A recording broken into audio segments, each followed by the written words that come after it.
Welcome to Wife Cheating Story. I hope you have an enjoyable and relaxing time listening. Let's get started. Beneath the Mississippi moonlight, Sophia opened her door to a ghost from her husband's past Greg, a Marine buddy with a sinister glint in his eyes. She should have turned him away, but loneliness whispered otherwise. "I can't sleep," she had texted him at midnight. "You up?" Now, as he stood close in her living room, the lines between friendly concern and temptation blurred. Meanwhile, Philip, unaware of the secret visits, felt something tugging at his gut. A single hidden camera would soon unravel secrets that might shatter them forever. Who was truly betraying whom, and how far would it go? Before we dive into the full story, let us know in the comments where you're watching from. And if you're enjoying this tale, don't forget to subscribe and tap the notification bell so you never miss any of our upcoming stories. Chapter 1. Philip Carver stood on the creaking wooden dock at twilight, arms folded across his broad chest, gazing at the newly acquired river cargo vessel named Delta Stallion. The Mississippi Delta air clung to him like a damp blanket, thick, warm, and tinged with the faint smell of catfish and distant refinery smoke. He was an ex-Marine turned private security consultant, and though he'd seen his share of risky ventures abroad, this boat represented his riskiest investment to date. The loan papers in his briefcase testified to how deeply he'd sunk his finances into it. One glance at the Delta Stallion with its chipped paint, retrofit cargo hold, and newly purchased second-hand engine made his stomach churn with a bizarre mixture of pride and anxiety. Soft footfalls approached, and he saw Maxwell Pierce, his sharp-tongued business partner, tossing a half-smoked cigar into the river. Max was the marketing brains behind their operation, the one who'd hammered out half the contracts Philip was hoping would keep them afloat. With a grunt, Max said, "You'd better pray your wife's okay with this many zeros in the loan. Seems like you basically bet your entire future on a tugboat with extra cargo compartments." Philip forced a tight smile. "Yeah. Delta Stallion is hardly a tugboat, Max. She's built for specialized transport pharmaceutical shipments, high-value cargo, that sort of thing." "You know me, Philly," Max teased, using the playful nickname from their younger days. "I trust your gut. I just don't trust the Delta to be kind about it." He gave Philip a pointed look. "And we're behind schedule, so we need every contract we can snag." Philip exhaled. The old restlessness he remembered from his Marine tours flashed inside his chest. This time, it wasn't bullets or insurgents, just commerce. But commerce could kill you in its own slow, relentless way. "I'll make it happen," he said, aware how hollow the promise might sound.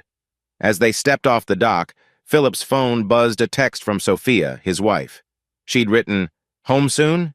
Didn't expect you to stay out so late." For a second, he felt guilty. He'd promised he'd keep a healthier work-life balance. He started typing, headed back, but paused. He'd gotten used to letting obligations overshadow personal life. This time, he added, "Give me 15. I'll pick up dinner on the way." Max slapped him on the shoulder. "Better hurry, bud. Don't keep a lady waiting." Philip nodded and tried to ignore the nagging sense that his devotion to Delta Stallion might already be undermining his marriage. Sophia Carver had spent the day in her small arts and craft shop, Sunset Clay and Design. Ever since moving from Memphis to the Delta region to be with Philip, she'd felt both proud and overwhelmed by the new life she'd built here. Her shop was quaint hand-painted shelves displaying pottery, hand-woven baskets, and colorful tidy scarves. Classical music once drifted through the space, reminding her of her teaching days. But these afternoons, she found herself alone more often than she liked, restocking items, flipping through inventory logs, and tapping her foot impatiently whenever a slow day hit. As she closed the register, she scrolled through her phone. A missed call from her friend Emily. No big surprise, Emily's calls typically concerned local gossip or invites to come blow off steam. She also saw a few random notifications, a marketing email, a reminder about a meeting with the local Chamber of Commerce, and the bank's monthly statement. That last one made her hesitate. She worried about how precariously they might be standing on the edge, financially, with Philip's new endeavor. "I trust him," she told herself, forcing a confident mental tone. He's always had a solid plan. But it's a lot of money. The day had been extra quiet, giving her mind too much time to wander. She texted Philip around midday, got a short reply about him being stuck at the boat. By 5 p.m., she was rereading the message, wondering if the frustration in her chest was fair. She'd known what kind of man Philip was, a doer, a risk-taker, forever restless. But recently she'd started feeling left behind, overshadowed. He's never around, she thought for the 100th time that week. A chime announced Emily's call again. Sophia answered with a sigh of relief, almost eager for any distraction. Emily's cheery voice said, "Hey, sweetie, just checking on you. Heard Maxwell is pushing these shipping contracts big time. Don't let your man drown in paperwork, okay?" Sophia laughed, though it sounded forced to her own ears. "I'll try. But it's not just the contracts. He's basically living on that boat. It's like I'm married to the Delta Stallion, not Philip." That's tough," Emily said. "Maybe I can come by with a bottle of wine sometime so we can talk?" Sophia hesitated. She wanted a friend's ear, but half of her worried about looking like a nagging wife. "Sure, tomorrow night could work. Or the weekend. Gotta see if Philip's even around, though." She tried to keep her tone light, but Emily must have heard the undercurrent because she replied gently, "You deserve to feel fulfilled, Soph. Don't lose yourself in his dream." Ending the call, Sophia locked up the shop. She told herself it was no big deal, just a passing phase. Yet a small whisper of discontent fluttered inside her. He's never around. The phrase wouldn't leave her alone. Greg Thomas was the last person Philip expected to see again. Their shared history was complicated years back. They both served in the same Marine unit but parted on strange terms. Greg had left under vague circumstances, a phrase that always made Philip uneasy. Something about unaccounted ammunition, mild insubordination, but never fully proven. Now, Greg had reappeared in the Delta region, claiming he was between jobs and short on money. He turned up at Philip's office by the waterfront. His demeanor, casual grin, easy swagger, a subtle hint of desperation in his eyes if you looked closely. "Man, you've come a long way from crawling through dust in Helmand," Greg joked, leaning against the doorframe of Philip's makeshift office. "Didn't imagine I'd find you running a shipping gig on the Mississippi." Philip forced a half smile. "It's specialized security consultation and cargo ops, actually. Delta Stallion is part of it." Greg nodded, whistling like he was impressed. "Heard you own a big chunk. Must be good money if it works out. I'm looking to stay around a bit, maybe find part-time work until I figure out my next move." Philip's instincts whispered caution. He'd never fully trusted Greg. But the old bond from service days had a pull, too.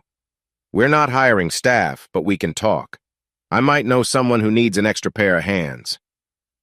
He found himself trying to remain polite while mentally checking the clock.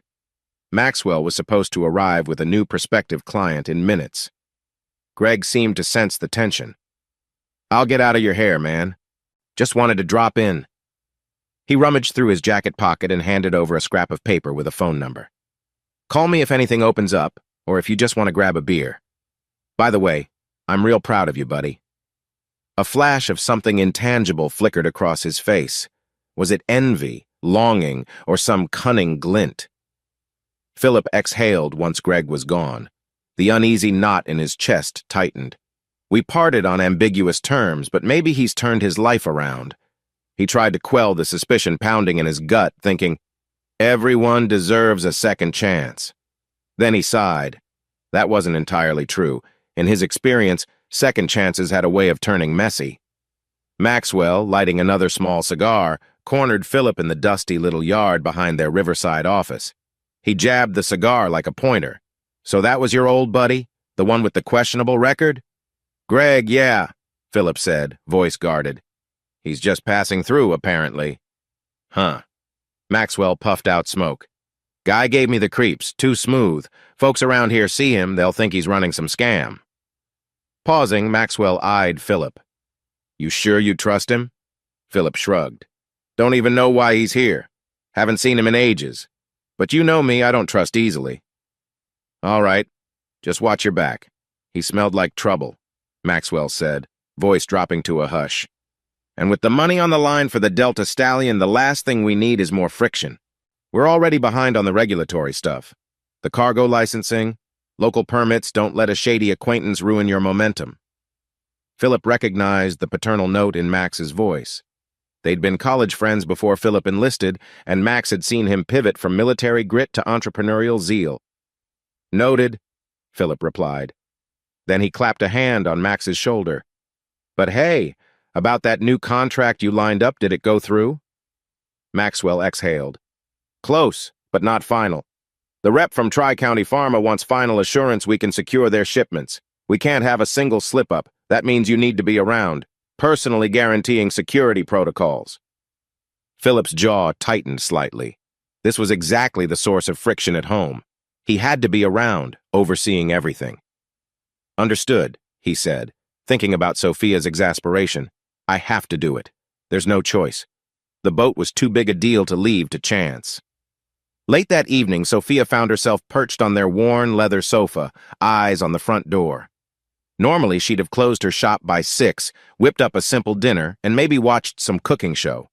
But tonight, the clock read 9:50 p.m., and Philip had texted he'd come right home, which apparently meant hours later. She fiddled with her phone, half watching the local news. The anchor droned on about new flood control projects on the Delta. Her thoughts drifted. "I love him, but he's practically absent. Maybe I should plan a weekend getaway, just the two of us." That idea lit a small spark of hope until she pictured Philip's reaction. "I can't. The boat's behind schedule." She clenched her jaw. Suddenly, headlights flashed across the window. She stood, smoothing her hair. But when she peered through the curtain, she saw an unfamiliar sedan parked near the curb. Stepping back, her heart gave a nervous flutter. Who's that at this hour? A moment later, a tap on the door startled her. Through the frosted glass, she glimpsed a tall silhouette. She opened it a cautious crack. "Hello?" Greg's face came into view, his tone deceptively casual. Hi. Sorry to bother you. Philip around?" Sophia's brow furrowed.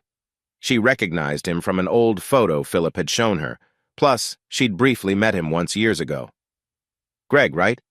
He's not here." "I thought you were, that is. He said you might be in town." "But what are you doing on our porch?" Greg gave a slight smirk. "Just needed to talk business. If he's not here, mind if I wait a few minutes? Car's giving me trouble or something." He waved vaguely at the driveway. Her instincts flickered with alarm, but politeness kicked in. "Sure, come in, but he might not be back soon." He stepped in, looking around with casual interest. "Nice place," he commented, wandering near the mantel displaying a wedding photo of Sophia and Philip. She noticed how intensely his eyes flicked over the framed pictures of them smiling on a beach in Florida from a few years back. "Drink?" she offered robotically, not sure what else to do. Greg shrugged, smirking again. "Water's fine." She ducked into the kitchen. The sound of her rummaging for glasses gave her a moment to gather her swirling thoughts. This is weird, but maybe Philip's old friend is harmless. Her phone buzzed with a text from Emily asking, "You free right now?" She typed back quickly, "Busy. I'll call tomorrow." Returning to the living room, she handed Greg a glass of water. He sipped and made small talk about the town's slow nights. She felt uneasy but tried to keep it friendly. After all, they had a link through Philip. Eventually, she glanced at the clock. 10:15 p.m. "He said he'd be home hours ago," she muttered, more to herself than to Greg. Greg leaned forward, elbows on his knees. "If he's still not here, I might just go. Don't want to intrude." But he lingered. "Thanks, though. Good talk. You're, a lot nicer than I remember from old times." Her brow arched. "We barely met once. Must be mixing me up with someone else." Greg chuckled, and she noticed how intently he studied her face. It bordered on too personal. She pursed her lips. "This is too strange." Lights finally flooded the front window. Philip's truck. Relief flooded Sophia's chest. The front door swung open, revealing her husband's broad figure. He froze for half a second at the sight of Greg on the couch. Tension spiked tangibly. Philip tried to keep his voice light. "Didn't know you were staying so late, man," he greeted Greg. Inside, a swirl of annoyance flared. Why is he in my house at near 10:30 p.m. with my wife? Sophia quickly explained, he wanted to talk to you about something. Car trouble, or I'm not sure. I offered water. Greg flashed his grin. Yeah, sorry to pop in unannounced. Saw your lights on. Figured you were home. He stood, tapping the empty glass on his palm. But it's all good, no biggie. Let's catch up later. Philip stepped aside, letting Greg exit. He forced himself to remain calm, politely escorting him out. After a curt farewell, Greg disappeared into the night, the sedan's headlights sweeping away. Silence hung in the living room. Sophia pressed her lips tight, arms folded. Philip removed his jacket. Something I should know about? Why's he here? He asked, voice quiet but tinged with a hint of suspicion. She set down the glass. He showed up a few minutes before you. Said he needed to talk to you, but obviously you weren't here, so we waited. That's it. Her tone carried an edge, almost a challenge. You're not around, so don't blame me for talking to your friend who showed up unexpectedly. She didn't say it aloud, but it lingered in her eyes. Philip nodded, jaw tightening. Right. Just odd timing. Sorry you had to wait for me. He tried to pivot, adding a quick apology. Sorry I'm this late. Got tied up with some last-minute details on the boat. Then one thing led to another. Sophia exhaled, letting a wave of frustration mingle with relief. Let's just go to bed. Long day for both of us. They didn't talk about Greg further, but the tension was thick enough that neither slept soundly. An early morning hush lay over the house as Philip rose before dawn, coffee steaming in a chipped navy mug. He scanned a list of tasks, insurance forms for the Delta Stallion, background checks for potential crew, a meeting with local regulators. My day's jam-packed, he thought, swallowing bitterness, and I have zero time to figure out what Greg wants. He found Sophia curled on the sofa, reading something on her phone. She wore a contemplative frown. Morning, he offered, stepping close. You're up early. She nodded, shutting off the phone screen. Couldn't sleep. The last night's weirdness had me on edge. Philip swallowed the knee-jerk reaction to defend himself. Greg's timing's questionable, he admitted. I'll talk to him soon, see if he needs something legitimate or if it's just random. Meanwhile, he cleared his throat. I know I've been absent. Maybe we can schedule a real dinner soon? Her lips curved into a small smile. I'd like that. If you can actually manage to come home before dark. I have a million things at my shop, but we can figure out one evening to both be free. He half smiled, placing a hand on her shoulder. Count on it. I'll text you. They lingered, neither fully addressing the heavier issues, but the warmth in her eyes made him think maybe we'll be okay. Then his phone buzzed an alert about the regulatory hearing. He had to leave in a hurry, pressing a quick kiss to her temple. She watched him go, the door closing behind him. The moment it clicked shut, her phone vibrated Emily again, texting, You said you wanted to talk. Let's do lunch. Any updates? Sophia typed back, Sure, meet at the diner at noon. She felt an odd swirl of relief. Emily might be the ear she needed to vent some confusion about Greg's appearance, about her own swirling dissatisfaction, and about how I even felt a flicker of something last night with Greg's presence. She mentally shook that away. Nonsense, she told herself.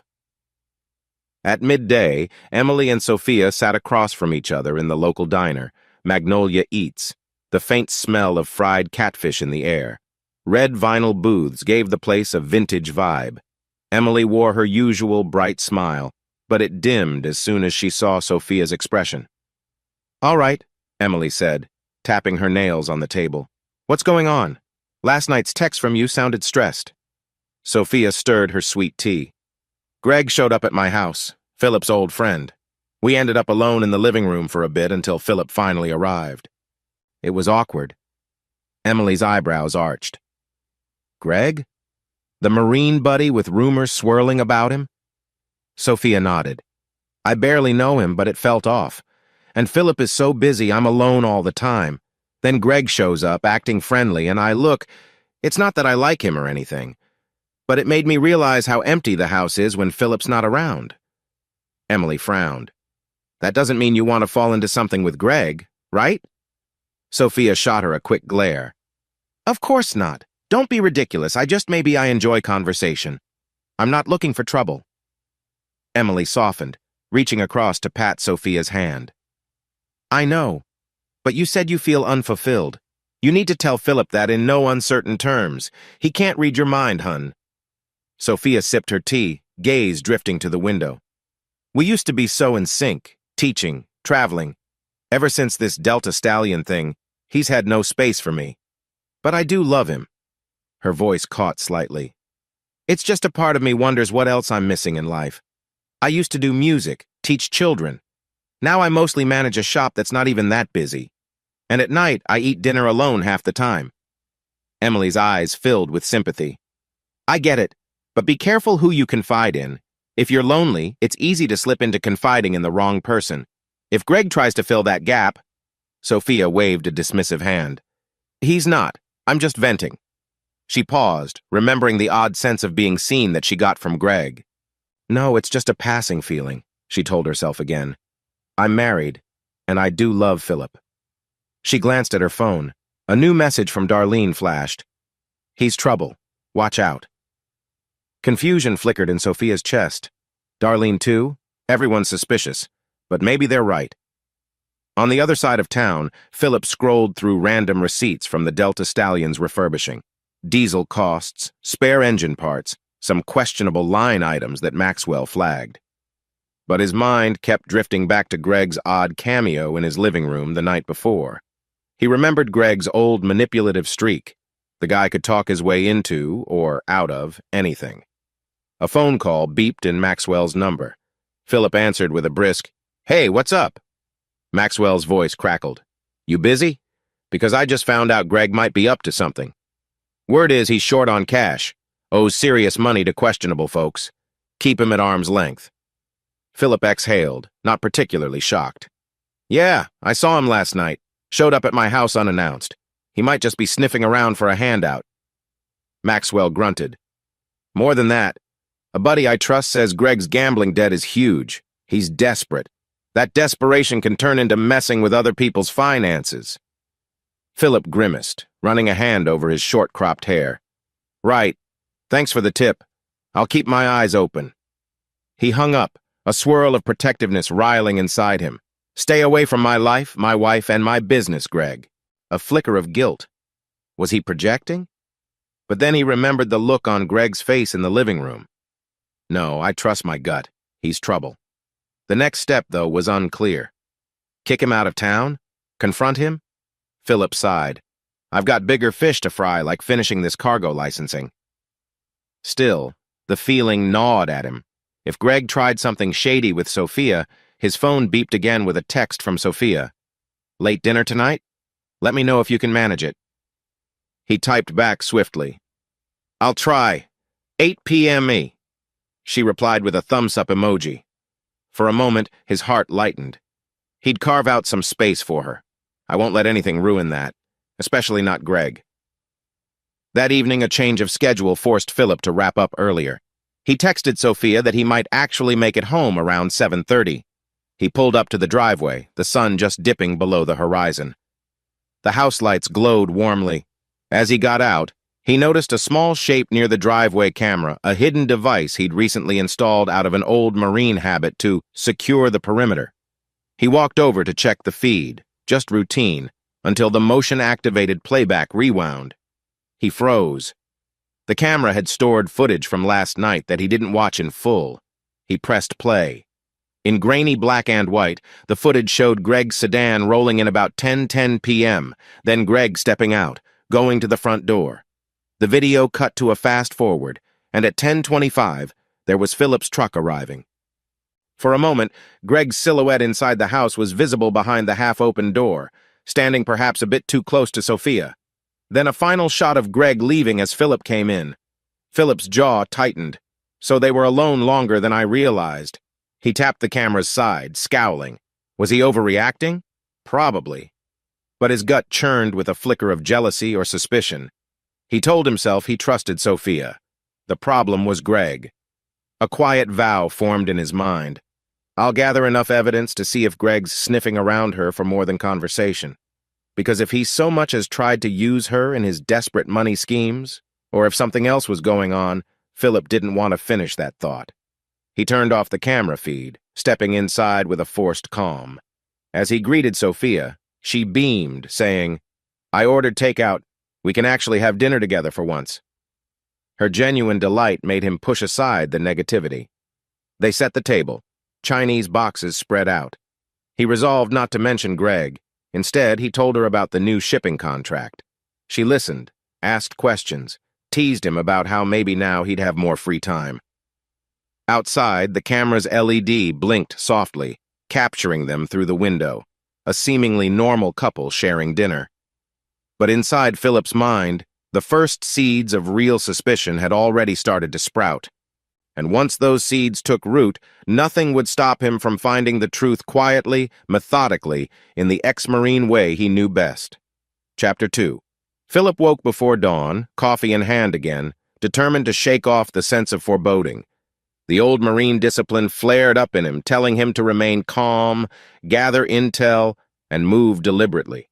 So he pulled up the phone records for Sophia's shop line, a quick hack he'd done by logging into their joint phone account.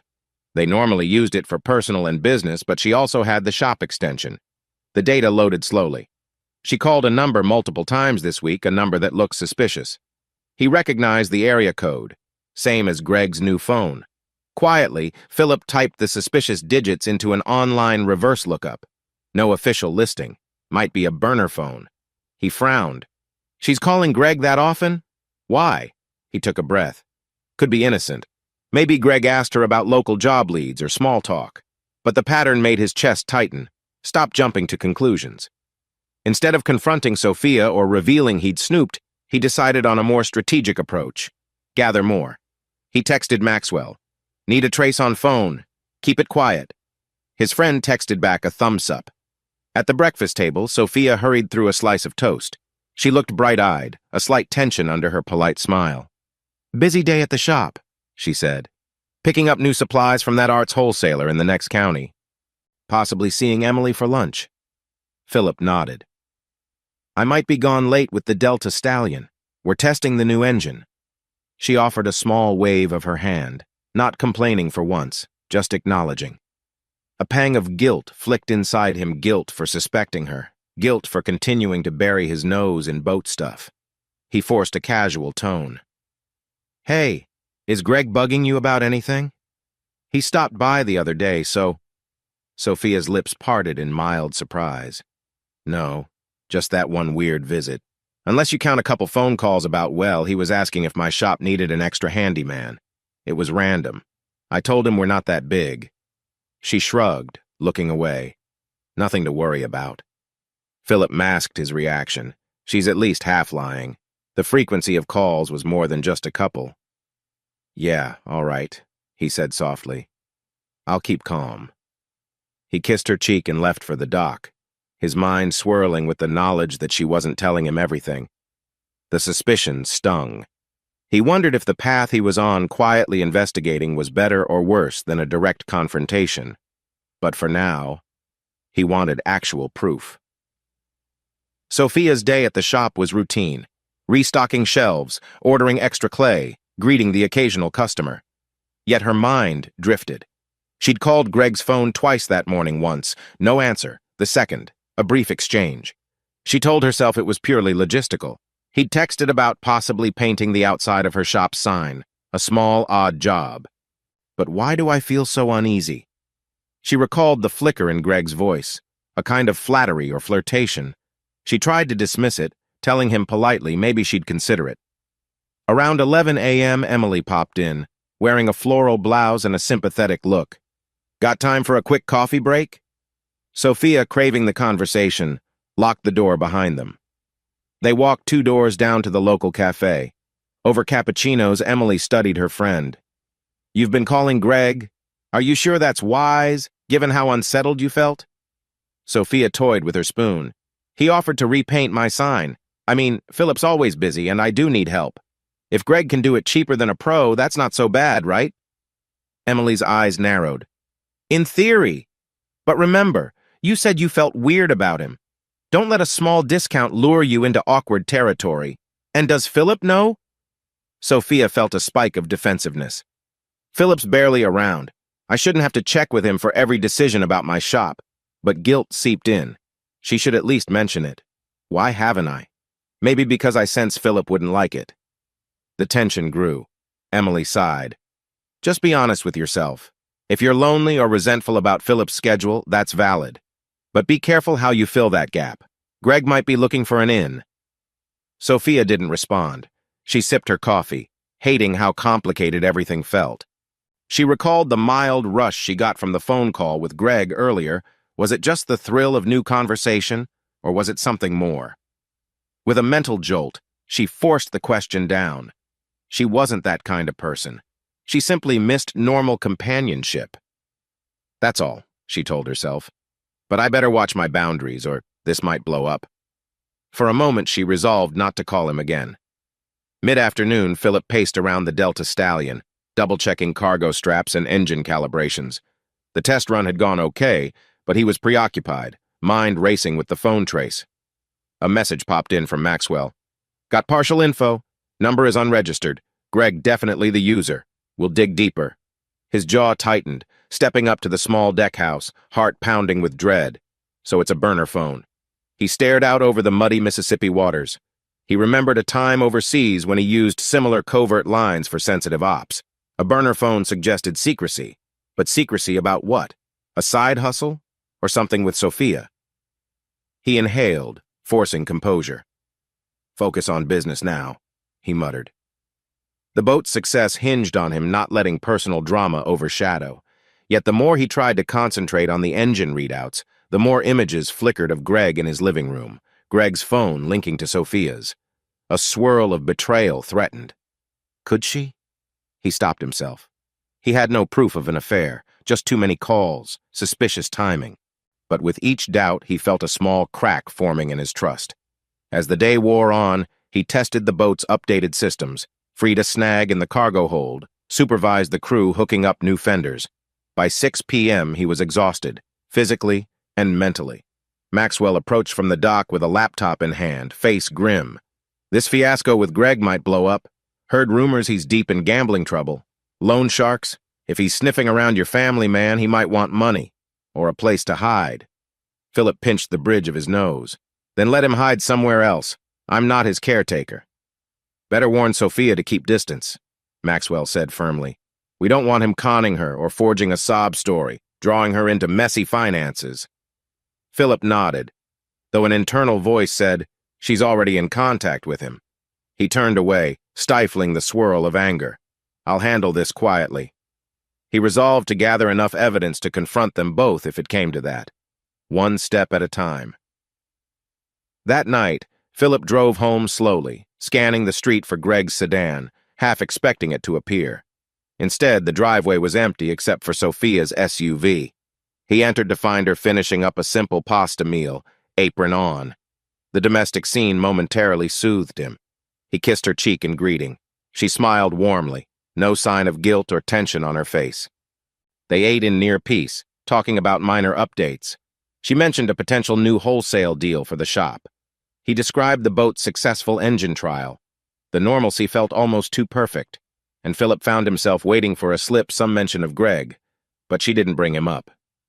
After dinner, she retreated to the living room to check her phone, while Philip lingered at the table, eyes on the camera feed accessible from his phone.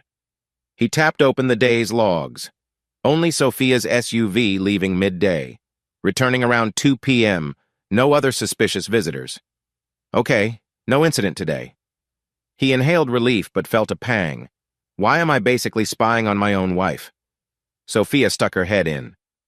Hey, you okay? Kinda quiet tonight. Philip forced a light chuckle. Just tired. Maybe we can watch a movie? She nodded eagerly, selecting some random rom-com. They settled on the couch.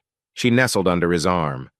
For a moment, the tension in Philip's chest eased, reminding him how comfortable they used to be. Maybe I'm reading too much into random phone calls. He gently rubbed her shoulder as the opening credits rolled, ignoring the phone in his pocket. They dozed off halfway through the movie, a quiet lull in the swirl of mistrust. Morning brought fresh tension. Philip's phone buzzed at dawn. A message from Maxwell flagged urgent. Philip, we traced more calls. Sophia's number exchanging late text with Greg. Times are suspect. Might want to see them. His stomach churned. He swung out of bed, careful not to wake Sophia. In the bathroom, he opened the text file Maxwell had sent. A partial record showing timestamps. 11:45 p.m. Friday, 12:10 a.m. Sunday, 10:20 p.m. Monday. Some messages from Sophia's phone to Greg's burner line. Late-night texts? She told me she was just scrolling social media or reading a spike of betrayal ripped through him. Is she confiding in him? Flirting? He scrolled for actual text content, only partial data. Hey, can't sleep from her, and we can talk if you want from him. Another read. I feel lonely. That one punched him in the gut. She felt lonely, yes, but to Greg?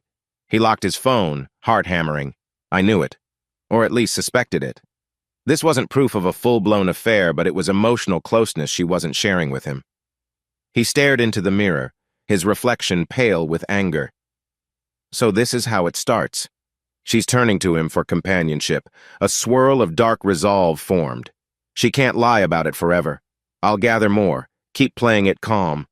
He wanted to confront her, but logic told him to wait. Storming in with half-formed accusations might push her deeper into secrecy.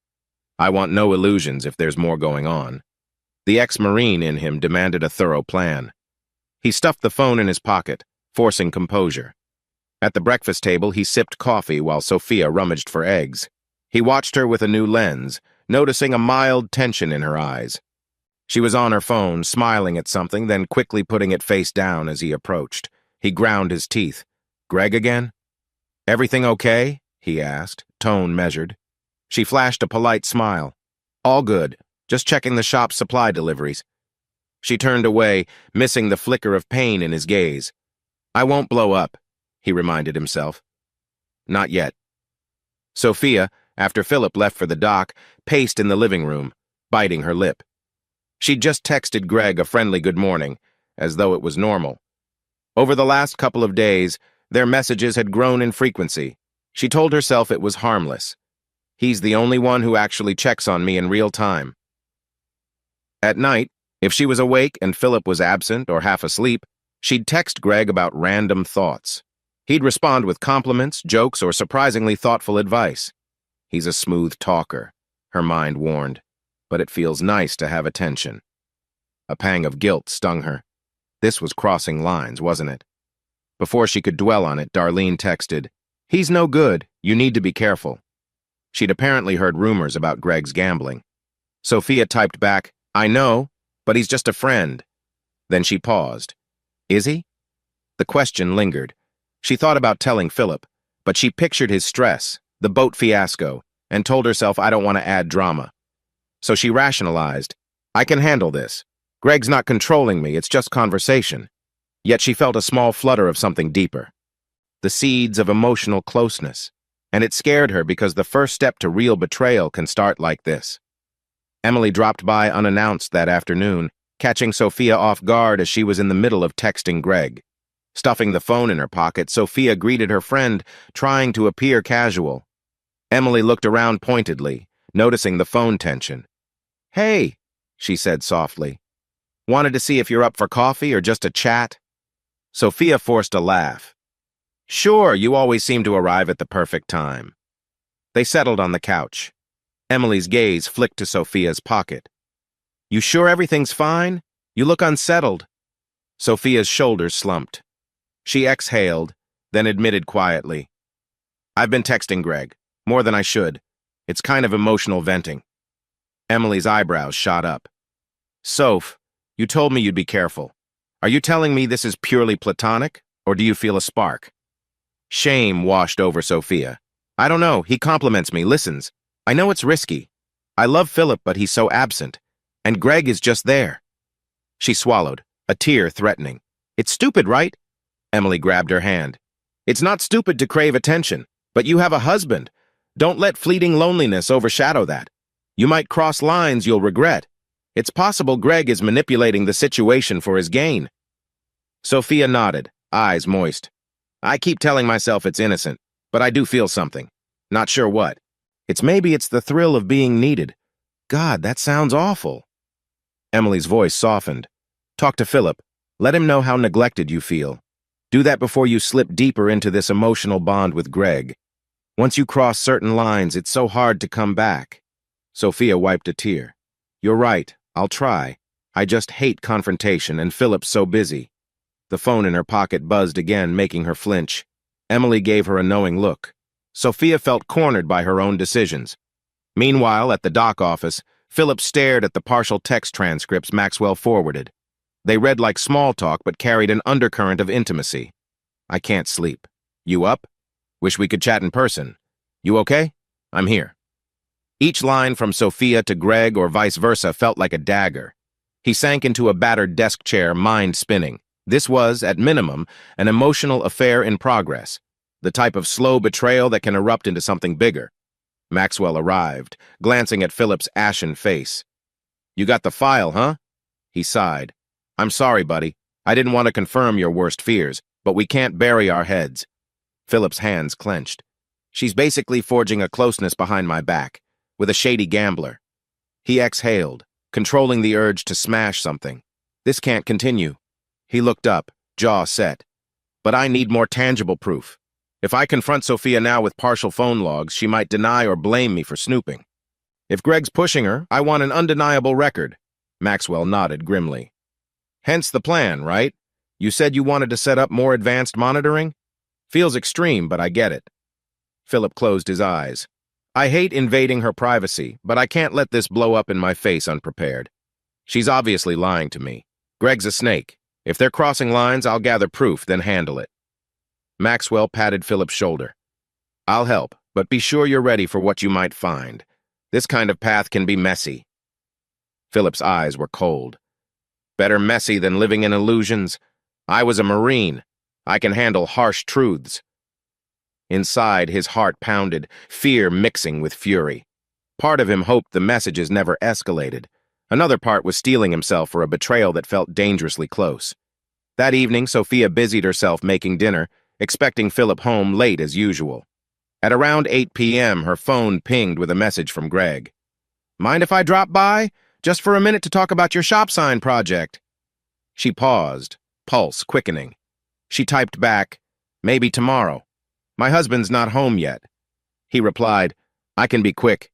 If he's not around, no biggie, right? She stared, uncertain. A part of her wanted the conversation, but Emily's warnings and her own guilt flared. She typed, better if we do it another time. Her phone rang instead, Greg calling. She hesitated, but answered in a whisper. Greg, I said tomorrow. He chuckled softly. Relax, I'm not forcing you. Just wanted to confirm paint color, see if we can finalize by the weekend. That's all. She swallowed. Fine. We can finalize it, but not tonight. Good night, Greg. She hung up, heart pounding. He's pushing boundaries. Or maybe she was reading too much into it. She set the phone aside, determined to wait for Philip. But a wave of fear-laced excitement had already stirred. She hated that she felt any thrill from this secret conversation. I need to talk to Philip about us, about my feelings. She resolved, as soon as he walked in, she'd push for a real heart-to-heart. But when Philip arrived an hour later, looking exhausted, she lost her nerve. He set his keys on the counter, barely making eye contact. Long day. Mind if we just crash? I'm beat. Sophia looked at him, the words on the tip of her tongue. We need to talk. But the heaviness in his expression made her back down. Sure, she said softly. We can talk tomorrow. She watched him trudge to the bedroom, guilt twisting her stomach. Tomorrow I'll tell him I'm lonely. Tomorrow Philip, on the other side of that bedroom door, clenched his phone, reading the freshly downloaded logs from the day. The monitoring software had flagged a phone call from Greg to Sophia at 8:15 p.m. She'd spoken to him right before Philip walked in. She never said a word, even in the most trivial sense. She's actively hiding it now. He sank onto the bed, fists trembling. The sense of betrayal felt all-consuming, but he recalled the vow, stay calm, gather more. So instead of bursting out, he opened a hidden micro-camera device he'd bought earlier that day. Step by step, he placed it discreetly in a living room clock where it wouldn't be noticed. He'd do it when Sophia was asleep or busy. He felt wretched, but his mind told him, I need the full truth. If Greg ever came by again or if she had calls on speaker, he'd have it recorded. As Sophia finished in the bathroom, he quickly stashed the clock cam kit under a blanket. She entered, eyeing him with mild curiosity. "Everything okay?" He mustered a weary smile. "Yeah, just tired. Might step back out to the living room for a minute, check tomorrow's boat schedule." She nodded and got into bed. He left the bedroom, swallowing the bile in his throat. In the dark living room, he swiftly replaced the old clock with a nearly identical one embedded with the micro camera. He tested its feed on his phone, crisp video, faint audio. After returning to the bedroom, he sat at the edge of the bed, glancing at Sophia's sleeping form. "I love you," he thought, heartbreak swirling. Why are you doing this? Why with Greg? Eyes burning with unshed tears, he silently reaffirmed that tomorrow, or the next day, he'd have the evidence to ensure no illusions remained. "We'll see how far this goes." He lay down, arms rigid at his sides, mind spinning. Sleep offered no comfort. The stage was set for a deeper confrontation, and he felt half sick at the thought. Chapter 3. The hidden camera in the living room became Philip's lifeline in the following days. By hooking it up to a small receiver he kept locked in his workshop, he could review hours of footage each evening without Sophia suspecting. Early on, he saw no suspicious visits, just Sophia reading or tidying. Occasionally, she scrolled her phone, smiling at something likely Greg's texts. But nothing more. The tension made Philip anxious. Is it all in my head? Then on the third day, a break in the monotony. Reviewing the day's feed around midnight, Philip's heart lurched as he watched a scene from 2 p.m., Sophia at home, possibly on lunch break from the shop. She answered the door, and there was Greg stepping inside. A short conversation, mostly inaudible. Then he sat on the couch with her, their body language close. She didn't push him away. They talked for a good 15 minutes, with Sophia occasionally glancing at her phone as if worried about the time. Greg patted her shoulder. She gave a small laugh at something he said. They looked comfortable. No direct physical intimacy, but the closeness stung Philip like a knife. He paused the video, staring at the freeze frame of Greg leaning closer, hand lightly on Sophia's knee as he made a point. She didn't recoil. Philip's breath came in ragged bursts. He's definitely crossing lines. Is she letting him? Another wave of hot jealousy threatened to overshadow reason. Stay methodical, he reminded himself. I want them both pinned if this escalates. With shaking hands, he pressed play. The conversation ended with Greg standing, leaning in as if for a hug. She half rose, they embraced fleetingly, then he left. She seemed unsettled, pacing after he was gone. Then she grabbed her keys and headed out.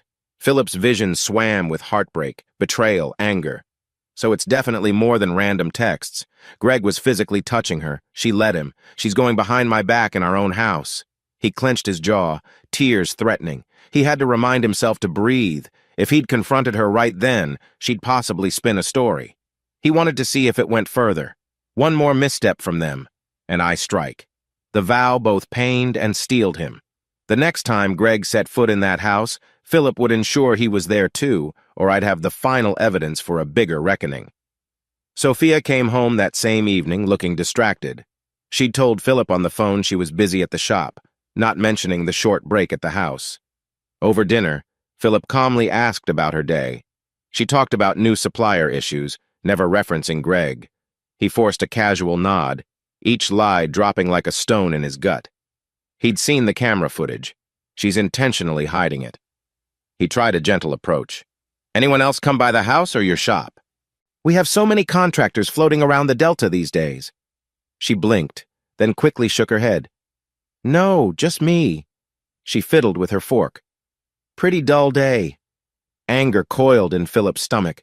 She's lying right to my face, but he masked it, offering a thin smile. Sure, I get it. Inwardly, he felt something inside him break. All right, that's how it is. This final confirmation turned suspicion into cold, systematic resolve. Greg, oblivious to the hidden camera, believed he was more cunning than Philip. He spent the next afternoon bragging to a bartender friend about scoring an easy gig repainting some sign, and maybe more. Word trickled back to Maxwell, who texted Philip, Greg's sure he can rope Sophia into fronting him some cash. Watch out. Philip read that text in his truck, exhaling in disgust. He's using her for money. The heartbreak was overshadowed by a protective fury. She may not realize it fully, or she's blindsided by emotional confusion. He didn't want to see her financially exploited. Time to finalize the plan. He typed a quick reply to Maxwell. We need more, then I'll confront them. Maxwell responded with agreement. Pulling away from the curb, Philip's phone rang. A local detective he sometimes worked with for security consultations. The detective confirmed, Greg's got a record for minor fraud charges in another state, outstanding gambling debts, possibly more serious. You want me to keep tabs? Philip's grip on the steering wheel tightened. Yes, quietly. He ended the call, mind swirling. So Greg's background is worse than I thought. That sealed it. He'd let them have enough rope. If Sophia insisted on continuing this emotional affair, so be it. But he'd prepare the ultimate downfall for Greg, no mercy. Late that night, Sophia found herself restlessly awake. Philip was asleep in bed. She couldn't rest, her mind replaying Greg's earlier visit. He'd made her laugh with a silly story from their Marine days, some anecdote about Philip's pranks. She realized they never used to talk or joke like that. But now there was an odd comfort in hearing about Philip's younger years from a friend's perspective. Then Greg placed his hand on her knee, that fleeting contact sparking guilt and a tinge of excitement. She mentally berated herself. He's not your husband. But it felt nice, being seen, being wanted. Sighing, she grabbed her phone from the bedside table, creeping into the hallway so as not to wake Philip. She opened a text thread with Greg, her thumb hovering. Stop texting at night, Emily had warned. But I just want to see if he's okay. She typed, can't sleep again. Sorry if this is late. Within seconds, Greg replied, never too late for you. Want to talk? Her heart pounded. She typed, no, I'm in bed. Maybe tomorrow. Good night. Then she swiftly put the phone away, sinking down on the hallway floor. She felt pathetic, torn between devotion to Philip and the emotional fix Greg provided. She massaged her temples. I have to address my marriage issues, or I'll slip further. Yet a whisper in her mind pointed out, you're lying to your husband. That's a sign. She swallowed tears. Tomorrow, she told herself again. Tomorrow I'll talk to him. But tomorrow kept not happening.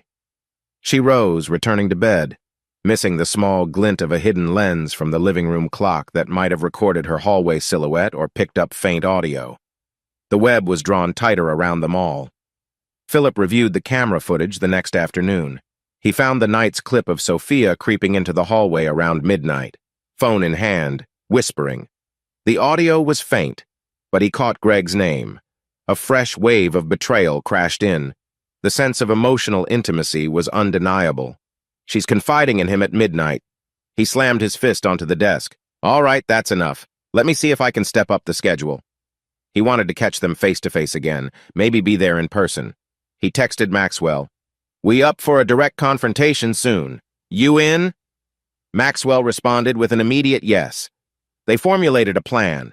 If Greg visited again, Philip would quietly appear, letting them realize he'd known everything. But he wanted it all documented. The next level, installing an extra microphone under the sofa, so that if they had private chats, he'd hear every word. This was the darkest side of him, a mix of marine cunning and a betrayed husband's rage. But he saw no other choice. I can't risk an open confrontation with half-baked evidence. She might say I'm paranoid. I need to blow up every excuse.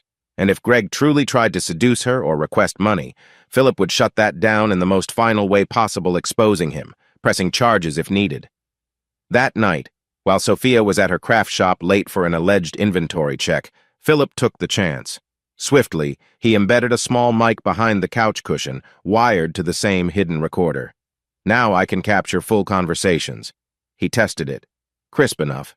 He left the living room exactly as before. Sophia returned around 8 p.m., a little sweaty from reorganizing supplies. She spotted Philip in the kitchen, rummaging for a snack. An odd tension lined his shoulders, but she tried ignoring it. Hungry? She asked softly, wishing to break the invisible wall. He shrugged without looking up. I guess. You want me to make something? She blinked. Usually she cooked. Sure, if you want.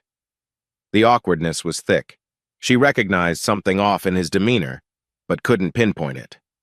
She fiddled with her phone again, noticing a missed text from Greg. Got your paint color samples. Let's finalize a day. She typed a quick response. We'll see. Busy tonight. Philip turned, seeing her text. She stuffed the phone away. A flicker of hurt crossed his face. He forced a neutral tone. Busy with your phone? She gave a shaky laugh. I was just telling a friend I can't chat. You and I can hang out instead. She tried to sound affectionate, but it came out stilted. She stepped closer, placing a hand on his arm. Philip, I miss how things used to be. Maybe we can talk about setting aside dedicated time for each other? He gazed down at her, eyes unreadable. Sure, he said, but there was no warmth. She felt a pang of rejection. Is he mad at me, or is it boat stress? They ended up cooking a bland meal. The conversation never flowed. She wanted to mention Greg, maybe confess her emotional confusion. But fear choked her. If he's distant now, imagine how he'd react to hearing about me texting Greg at midnight. So she said nothing, clinging to illusions that she'd handle it alone. 2 days later, Sophia found herself at home, midday again. She'd had to close the shop early after a scheduling mishap with a supplier. The house felt quiet. She was about to slip out to run errands when her phone chimed a message from Greg.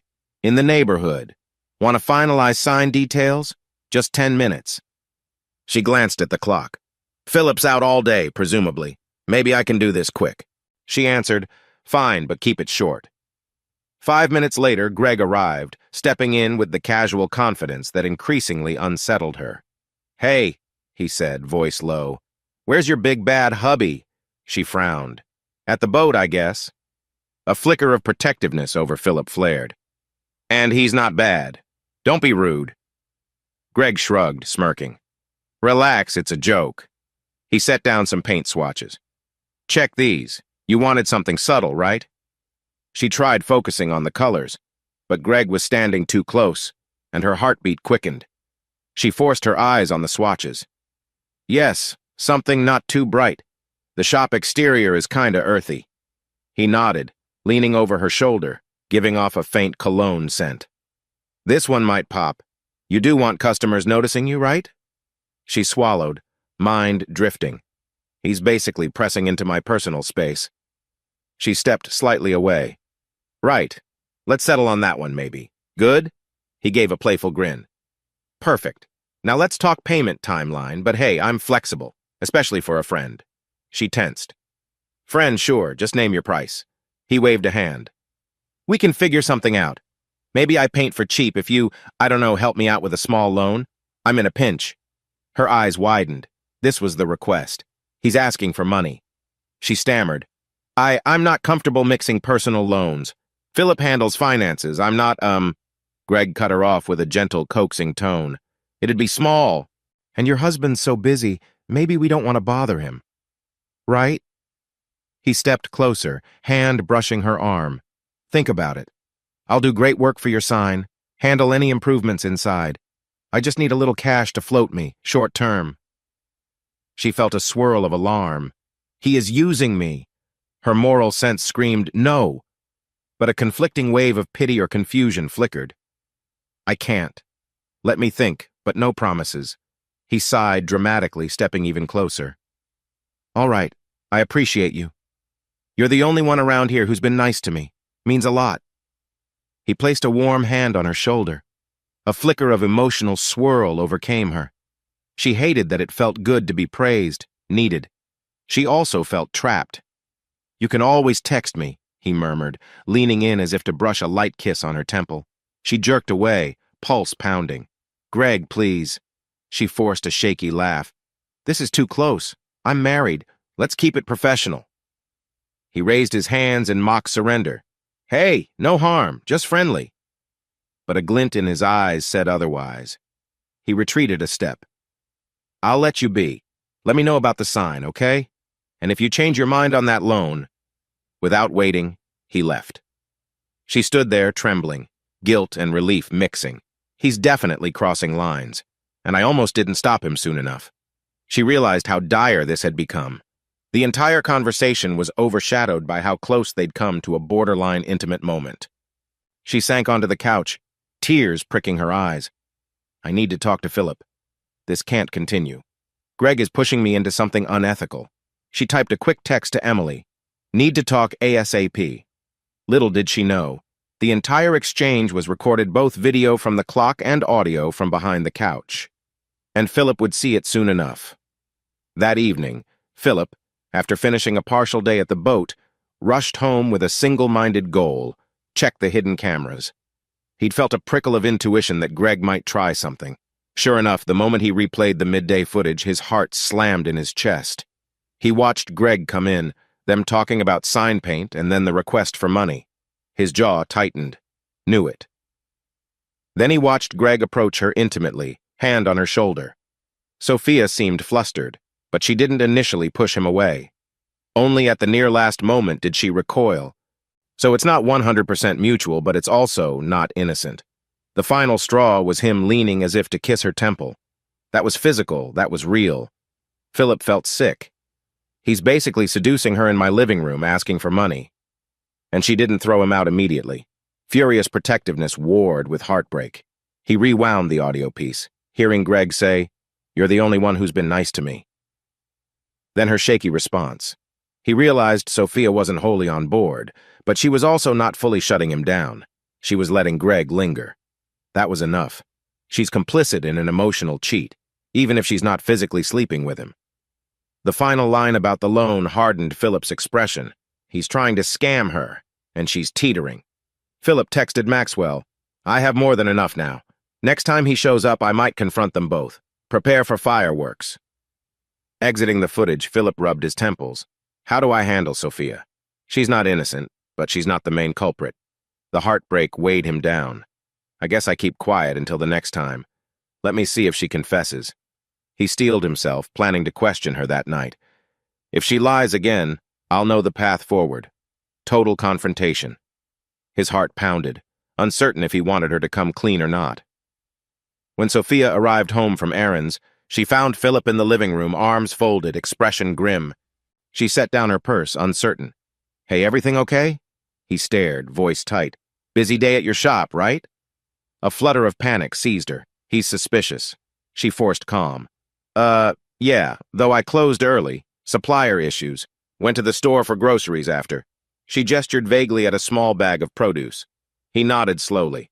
"Nothing else happen? No visitors? No side projects?" She swallowed, the conversation from midday with Greg flashing in her mind. She considered telling him. But something about Philip's tone made her anxious. He's fishing. She half-lied. "Not really. I mean, quiet day overall." His nostrils flared, a muscle ticking in his jaw. "I see," he said in a clipped tone. Then he turned away, muttering, "I'm stepping out for a bit." Without waiting, he grabbed his keys and walked out. She stood there, adrenaline spiking, suspecting he knew something. He's never acted like this. Worry twisted in her gut. Why didn't I just say Greg came by about the sign? Outside, Philip sat in his truck, breathing heavily. She lied again. That sealed it. She was in deeper than he wanted to believe. Next time Greg popped by, Philip would ambush them. "I have the recordings to prove everything. Let's see them squirm." A savage ache ran through him. I can't believe it's come to this. He peeled out of the driveway, heading to see Maxwell, a silent vow on his lips. No more illusions. I'm done playing nice. That night, as tension buzzed through the house like static, Sophia felt a nauseating sense of doom. Philip barely spoke to her upon returning. They brushed their teeth in silence. She tried to start a conversation, but he gave short answers. She retreated to bed, tears welling, phone in hand. She typed a text to Emily. "He's acting so cold. I think he suspects something." Emily replied instantly. "Tell him the truth, girl, at least about Greg's visits. Don't let him find out from someone else." Sophia trembled. He might already know. She typed back, "I'll do it tomorrow." But deep down, she was terrified tomorrow might be too late. The distance in Philip's eyes felt irreversible. In the living room, the hidden camera caught Philip pacing after she dozed off. He clenched his fists, rummaged in a drawer, found an old sidearm from his Marine days, checked it, then locked it away with a grim expression. The camera recorded him murmuring, "Greg, you messed with the wrong man." The stage was set for a final confrontation, heartbreak or worse, and neither of them realized how unstoppable the chain of events had become. Chapter 4. 2 days later, everything converged on a sweltering Delta afternoon that felt ripe with tension. Philip had called in a favor to Maxwell, telling him to stay alert around the neighborhood. He suspected Greg might attempt another visit or try cornering Sophia for that loan. Sure enough, mid-morning, Sophia texted Emily, "Greg's pushing me again about the sign. I might finalize it. So stressed." Philip saw that text on the hidden monitoring system he'd installed for phone logs. He recognized Emily's number. The brief message confirmed Greg was indeed set to come by. It's happening. He waited half-day at the boat, half-day quietly staking out near his house with Maxwell on standby. The scorching sun hammered overhead, sweat beading on Philip's brow. But inside he felt only the cool, methodical calm of a man who'd prepared for the worst. Sophia paced the living room at noon, phone clutched in a trembling hand. She'd texted Greg earlier. "Fine. Come by at 2 if you want to do the sign estimate, but no more talk of a loan." She told herself, "I'll stand firm. Just finalize the sign. We'll keep it business." She planned to reveal everything to Philip soon after. Fear gnawed her belly. "I hope I can do this without drama." She let out a shaky breath, missing the small, blinking red light behind the couch that indicated the microphone was rolling. At precisely 2 p.m., the doorbell rang. She steeled herself. This time, no nonsense. She opened up. Greg strolled in, 2 cans of paint in hand, his easy grin in place. "Hey, sunshine," he joked, ignoring the flicker of discomfort in her eyes. She gestured to a side table. "Let's see those color swatches. We do this quick, okay?" He nodded, laid out the paints. They crouched by the coffee table, discussing coverage and finishing. For a minute, it almost felt normal. Then Greg pivoted. "So about that small favor. You said no loan, but come on, I'm in real trouble. I just need 1,000 or so." Sophia's face clouded. "Greg, I told you. I can't. Philip handles finances. I'm not comfortable lying to him." She tried to stand, but Greg caught her wrist gently. "Please." His voice dropped. "Look, I can pay you back. 1,000's not much for a man with your husband's resources. Just help me out." She pulled her hand free. "Stop. I can't betray Philip like that. You need to go. We can do the sign if you behave, but no more." Greg let out a frustrated exhale. Then in a flash, he softened his tone. "You know, I do appreciate you. You're so sweet, caring. He's a lucky man to have you. I can't believe he leaves you alone so often." The subtext was thick. She froze, sensing the conversation veering somewhere personal. No, not again. Outside, Philip watched from the passenger seat of Maxwell's SUV, parked discreetly down the street. They'd seen Greg's sedan roll up. Maxwell shot Philip a glance. "This is it, right?" Philip nodded, eyes cold. "I'm giving them a few minutes. Then I go in. I want them mid-conversation so there's no chance for her to spin any story about me misunderstanding." Maxwell breathed heavily. "You sure you want me along? Could get messy." Philip's voice was low. "I need a witness. Someone to confirm what goes down. Let's do it." They quietly slipped out of the SUV, creeping toward the house. Philip's heart hammered. He prayed Sophia wasn't physically with Greg in a more intimate sense, but after everything he'd read, seen, he couldn't discount it. "I'm done being naive." He signaled Maxwell to wait by the side window while Philip approached the front door. Inside, Sophia tried to extricate herself from the conversation. Greg blocked her path with gentle but insistent steps. "Wait, talk to me. Are you sure you can't help at all? I'm desperate. And I know you feel some closeness here. Don't deny it. You text me at midnight, right?" She paled. "That was a mistake. Me texting you like that. I was lonely, yes, but it's not your business to fix. I'm married." He shrugged, stepping closer. "You're married, but you're unfulfilled. I see it. Let me in. Let me help you in ways Philip won't." Her voice wobbled. "That's enough. Get out." She pointed to the door, tears of anger and shame in her eyes. Greg scoffed. Don't pretend you didn't like the attention. Don't pretend you're not the one who started texting me. If you want me gone, fine. But I bet you'll call me again tonight. Suddenly the doorknob rattled. Philip stepped in, eyes blazing with Maxwell right behind him. The moment Greg saw them, his posture stiffened. Sophia gasped, spinning around. "Philip, what are you?" Philip let the door slam behind him, glaring first at Greg. "Nice to see you here, uninvited." "Again." Greg stammered. "Hey man, we're just finalizing some paint stuff. Relax." Philip cut him off with a harsh laugh. "Don't you dare tell me to relax. I know exactly what you've been doing. All your late-night texts, your loan request, your manipulative bullshit." He whipped out his phone.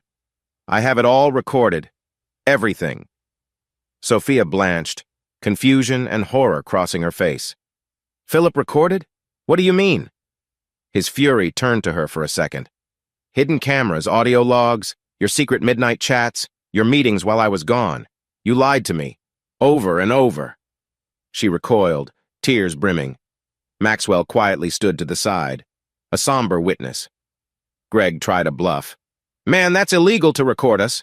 You have no right." Philip advanced on him, jaw clenched. "I have every right to protect my home. You came here, tried to extort my wife, maybe push her into an affair. Don't talk legality with me. You're the one in debt to loan sharks, forging some con." He yanked a small flash drive from his pocket. "You want to see or hear the proof? I can play it right now." Greg's face reddened, panic in his eyes. He shot a glance at Sophia for backup, but she was trembling, tears falling. She looked as though she might collapse from the shock. Sophia, voice shaking, stammered, "Philip, please let me explain. I never planned to cheat on you. I was lonely," I texted him. "It got out of hand. But I swear I tried to push him away. Today he tried to get money. I said no." Philip's stare was icy. "So you do confirm you've been lying to me for weeks?" She bowed her head, sobbing. "Yes, I did lie about him visiting. I was scared you'd be furious. I didn't realize how far it'd go. I'm sorry." She reached for his arm. He jerked away, swallowing pain. "Sorry doesn't cut it. You let him come in here, put his hands on you repeatedly. If you were truly shutting him down, you'd have told me day one, or told him to stay the hell away. Instead, you swapped midnight secrets behind my back." His voice cracked. "That's betrayal, Sophia. Even if you didn't sleep with him, it's still betrayal." She sobbed openly. "I know I messed up, but I love you. I was just so alone." The raw anguish on her face was real. But Philip's anger was unstoppable now. He turned to Greg with a lethal calm. "As for you, I have your attempts at extortion on tape. If you don't vanish from this town by tomorrow, I'll hand everything to the police. They'll have a field day with your fraud record, your gambling, plus attempted blackmail, because that's what this is, blackmail disguised as a loan request. Understood?" Greg's expression twisted. "You can't run me out. This is a free country, and maybe your recordings are inadmissible. I can—" Philip barked a short laugh. "Try me. I also have a friend in the local PD. I'll push for charges." He advanced, his ex-Marine stance menacing. "Or I can handle you the old-fashioned way." A flicker of suppressed violence glinted in Philip's eyes. Maxwell stepped forward, resting a hand on Philip's shoulder to calm him. A tense standoff ensued. Greg weighed his odds, scanning the fury on Philip's face, the tears in Sophia's. He realized the game was up. His bravado wavered. "Fine," he spat. "You want me gone? Good luck with your messed-up marriage. Don't blame me if she's starved for affection." He cast a final sneer at Sophia. "Call me if you ever come to your senses." Then he made a beeline for the door. Philip clenched his fists, fighting the urge to lunge at Greg. Maxwell tightened his grip, whispering, "Not worth it, man. Let him walk." Greg slammed the door behind him, footsteps receding. Silence in the living room roared like thunder. Sophia collapsed onto the couch, covering her face with trembling hands. Philip stood rooted, 1,000 emotions raging. Maxwell, exhaling, said quietly, "I'll step outside, give you 2 space." He left them alone. Sophia tried to gather her composure. Her voice quivered. "Philip, I know you're furious. You have every right. I'm so sorry for lying. It never got physical beyond a few touches I didn't want. I swear I was going to tell you." He stared down at her. tears brimming in his own eyes. Then why didn't you? Why did you keep letting him in, keep texting him at night, making me the clueless fool? I was ready to trust you, but you lied every time I asked about your day. She sobbed harder. I was a coward. I was worried you'd overreact, and I was lonely. That doesn't excuse anything, I know. He swallowed painfully. So you turned to that scum for companionship? His voice cracked. Do you have any idea how that feels? You let a gambler con man become your midnight confidant? I can't just shake that off. She reached for his hand, but he stepped back, eyes wet. Philip, please, I do love you. I messed up. I'll do anything counseling honesty, giving you all my phone records, whatever you want. Just don't end us. He shook his head, heartbreak and rage mixing. I don't know if I can get past this. You basically initiated an emotional affair. And if I hadn't installed cameras, you might still be lying. I can't believe I had to spy on my own wife. She broke down. I understand if you hate me, but can we at least try to talk this through? Let me earn back your trust, please. Philip was silent for a long moment, tears finally trailing down his cheeks. He turned away, pacing. I need time, he muttered, voice hollow. I feel shattered. Right now I can't look at you without seeing all those text logs, him touching you, your shared secrets behind my back. He exhaled shakily. I might stay with Maxwell for a while. Figure out if this is salvageable. Sophia wept, hands clutching at her chest. Don't go, please. We can fix it. I never slept with him. Never kissed him. I promise. He stared at her with raw eyes. A part of me can't help but wonder if you're just saying that. You hid so much already, but even if that's true, the betrayal is done. The trust is broken. She sobbed softly. I'll wait for you no matter what. I'll prove I'm worth forgiveness. Her voice cracked. Philip closed his eyes. I don't know if I can forgive, or how long it'd take. Right now, I just want to be away from this house that he came into so many times. He rubbed his face, all the fight drained. Let me go, Sophia. Trembling, she nodded, tears streaming. She saw the finality in his posture, recognized that pushing him might only inflame him more. Her entire world felt like it was collapsing in slow motion. She stammered, I'm sorry, so sorry. Without another word, he grabbed a small duffel bag from the hallway closet, stuffed in some clothes. Maxwell re-entered quietly, seeing the devastation in Sophia's face, the brokenness in Philip's. He stepped aside as Philip walked to the door, turning only briefly to whisper, I loved you. Remember that. Then he left, the door closing behind him. Sophia sank onto the floor, sobs racking her body. The weight of her choices slammed home. All the midnight texts, the phone calls, the secrecy it had destroyed the bedrock of her marriage. She realized too late the cost of a few stolen moments of attention. She remembered Greg's final sneer. He was never worth it. She felt emptier than ever. Outside, Philip climbed into Maxwell's SUV, eyes red, heart battered. Maxwell put a hand on his shoulder. I'm sorry, man. Philip choked out, let's get out of here. They drove away in heavy silence. In the rearview mirror, the house shrank behind them. Philip felt no triumph, just overwhelming grief. He'd undone Greg's con, but the collateral damage was huge. Can I ever forgive her? Do I even want to? The swirling unknown threatened to swallow him. The Delta Stallion loomed in his mind, ironically still afloat. But his marriage felt like it was sinking fast, and he wasn't sure if it could ever be salvaged from the wreckage. Chapter 5. Philip Carver spent his first night away from home in a cramped spare bedroom at Maxwell's townhouse near the riverfront. The quiet was eerie. He lay on a creaking twin bed, staring at the ceiling fan, exhaustion and adrenaline battling inside him.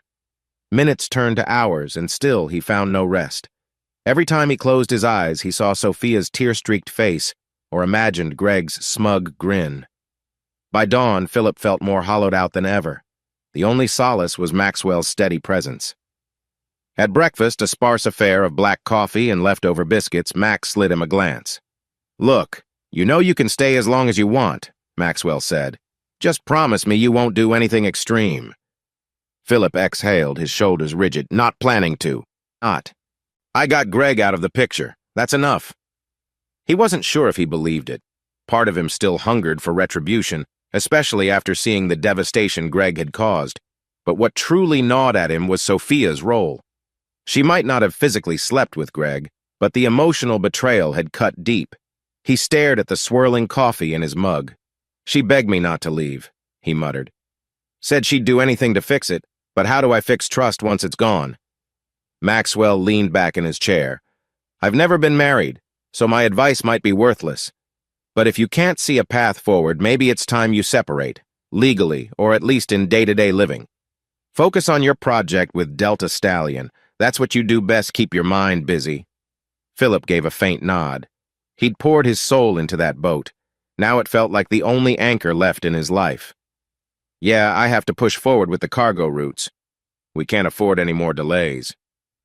He set the mug down, grim-faced. "I'll head to the docks this morning. At least I can control that. Everything else is chaos." Back at their house, once a warm home, now chilled with regret, Sophia woke on the couch. She'd wept herself into exhaustion the night before, too distraught to climb the stairs to the bedroom. The silence pressed in like a shroud. She glanced around at the living room, the same walls that had once been covered in photos of her and Philip smiling, traveling, celebrating. Now every corner felt haunted by her missteps and his anger. A dull ache weighed on her chest as she rose, eyes gritty from crying. She made a half-hearted attempt to fix coffee, but her stomach churned at the thought of eating or drinking. Her phone was lit up with messages Emily, Darlene, even a missed call from an unknown number, and beneath it all, an unanswered text chain from Philip. The last conversation on record was him telling her he'd be late for dinner a few days back. She wished with all her heart that she could rewind time to that simpler moment, even if it meant waiting alone at the table. Sighing, she skimmed over an unread text from Emily. "I heard from Maxwell that Philip left the house.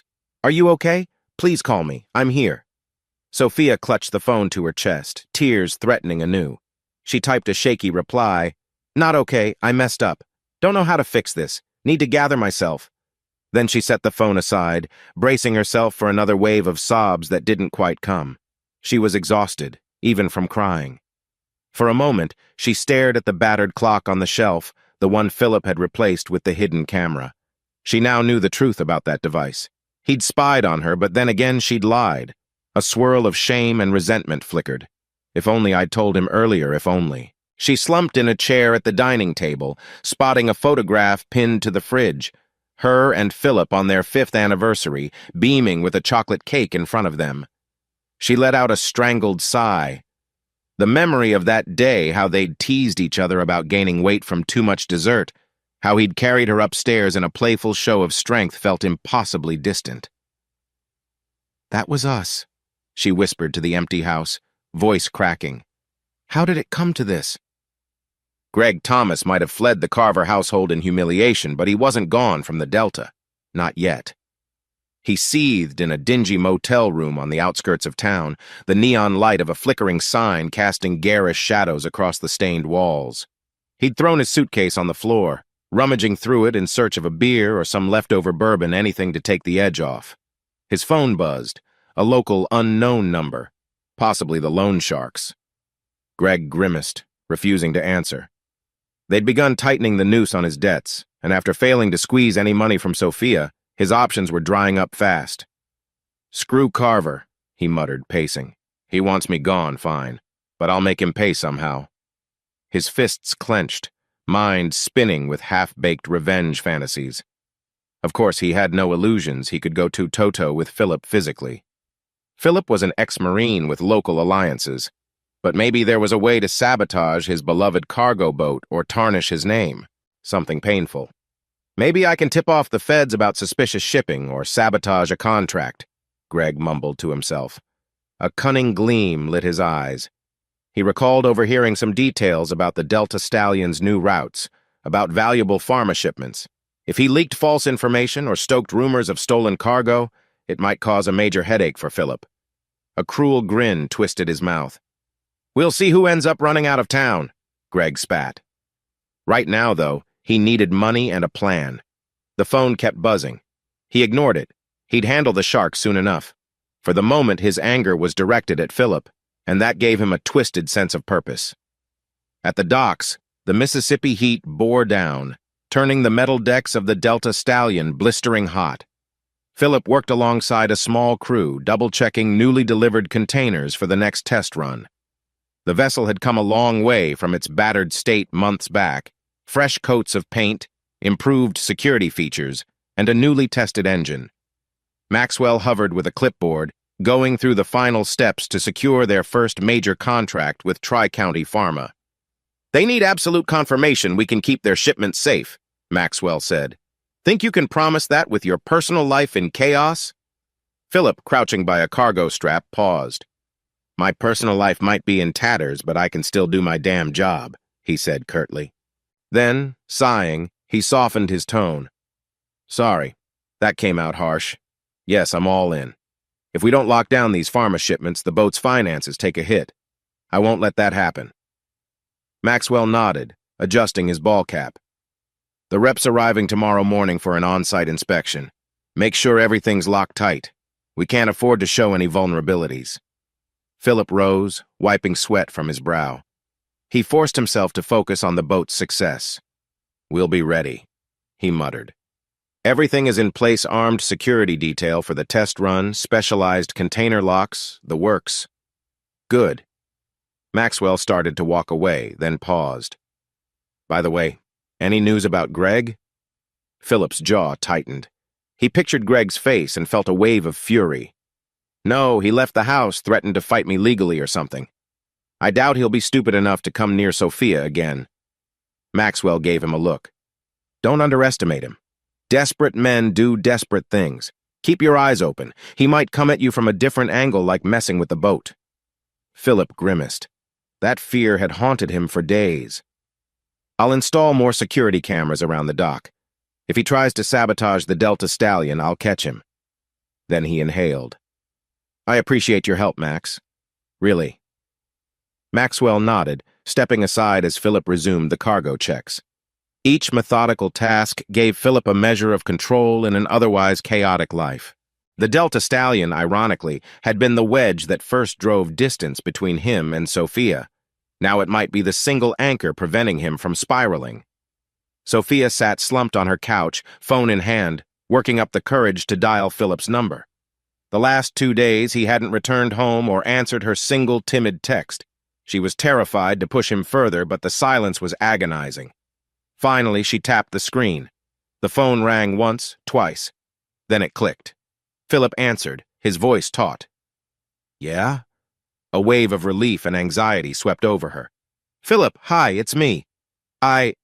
She stopped, swallowing the lump in her throat. "I know you're mad, but I want to talk. In person, if possible." He was silent for a beat. Then, "I'm busy. The boat's final inspection is tomorrow. Don't have time."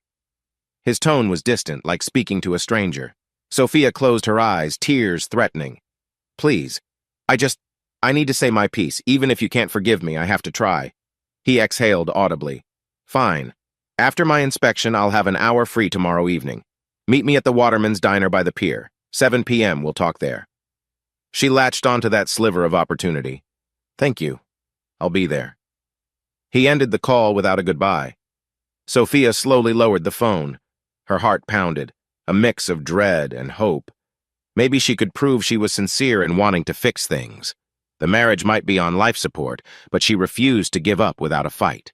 She set about trying to tidy the house, as if preparing for his return even though he might not come back. The motion gave her a shred of normalcy, a flicker of purpose. She rehearsed in her mind what she'd say, how she'd admit her mistakes, promise honesty, vow to seek counseling or any measure to rebuild trust. She only prayed it wasn't too late. At 2 a.m. that night, Philip was still awake, standing on the Delta Stallion's deck under the glow of overhead lights. The water slapped gently against the hull, a constant lullaby that did nothing to soothe his turbulent mind. He'd insisted on an overnight watch, half to guard against sabotage, half to escape the swirling thoughts that haunted him in Maxwell's cramped guest room. Leaning on the rail, he scrolled through old photos on his phone. Him and Sophia at a Memphis blues festival, sporting wide grins. A shot of them covered in flour after baking a disastrous cake. The memory stabbed at his heart. He'd never doubted her loyalty before, never imagined she'd seek emotional comfort from another man. Emotional affair. The words tasted bitter. Part of him raged that she'd even indulged Greg's presence after the first suspicious sign. Another part recognized she'd been lonely and he'd neglected her while obsessing over the boat. Yet he reminded himself, plenty of spouses endure lonely spells without stepping across that line. He rubbed his temples. Tomorrow's meeting with Sophia weighed on him like an anchor chain, dragging up every vulnerability he had. He wasn't sure if he had enough strength to see her tears again without cracking either with anger or sorrow. On impulse, he opened a chat window and typed a message to a therapist friend from his Marine network. Might need your professional help soon. Relationship meltdown. Will keep you posted. He didn't send it. Just drafting it felt too raw. Shoving the phone away, he forced himself to do a final patrol around the deck. The boat's engine thrummed quietly, the security cameras perched at vantage points. No sign of Greg. For tonight, everything remained under control, except, of course, Philip's heart. The next morning, Maxwell arrived at the dock with the Tri-County Pharma representative in tow, a middle-aged woman named Margaret Collins. She was all business, carrying a tablet loaded with checklists and safety protocols. Philip, yawning from minimal sleep, mustered his most professional demeanor, greeting her politely. "All right, Mr. Carver," Margaret said crisply. "I'd like to see your cargo hold modifications, your security plan, and the crew's credentials. I have to confirm we can entrust you with high-value medical supplies." Philip nodded. "Certainly. This way." He led her and Maxwell down the gangplank into the main cargo hold. The interior had been upgraded with temperature controls, steel reinforcements, and a newly installed locking system that required both passcode and keycard. Margaret asked thorough questions, scrutinizing every detail. Philip answered calmly, fighting off a wave of anxiety. He could practically hear the clock ticking on his personal life. They emerged on deck, where the humidity pressed in like a wet blanket. Margaret wiped her brow, scanning the boat's perimeter. "What about sabotage or theft by outsiders? This river route can be remote." Philip explained his approach. An armed guard from a reputable security firm during the runs, plus cameras streaming to an onshore monitoring station. "I have personal experience in private security as well. I'll be Hansen for each major shipment." She arched an eyebrow.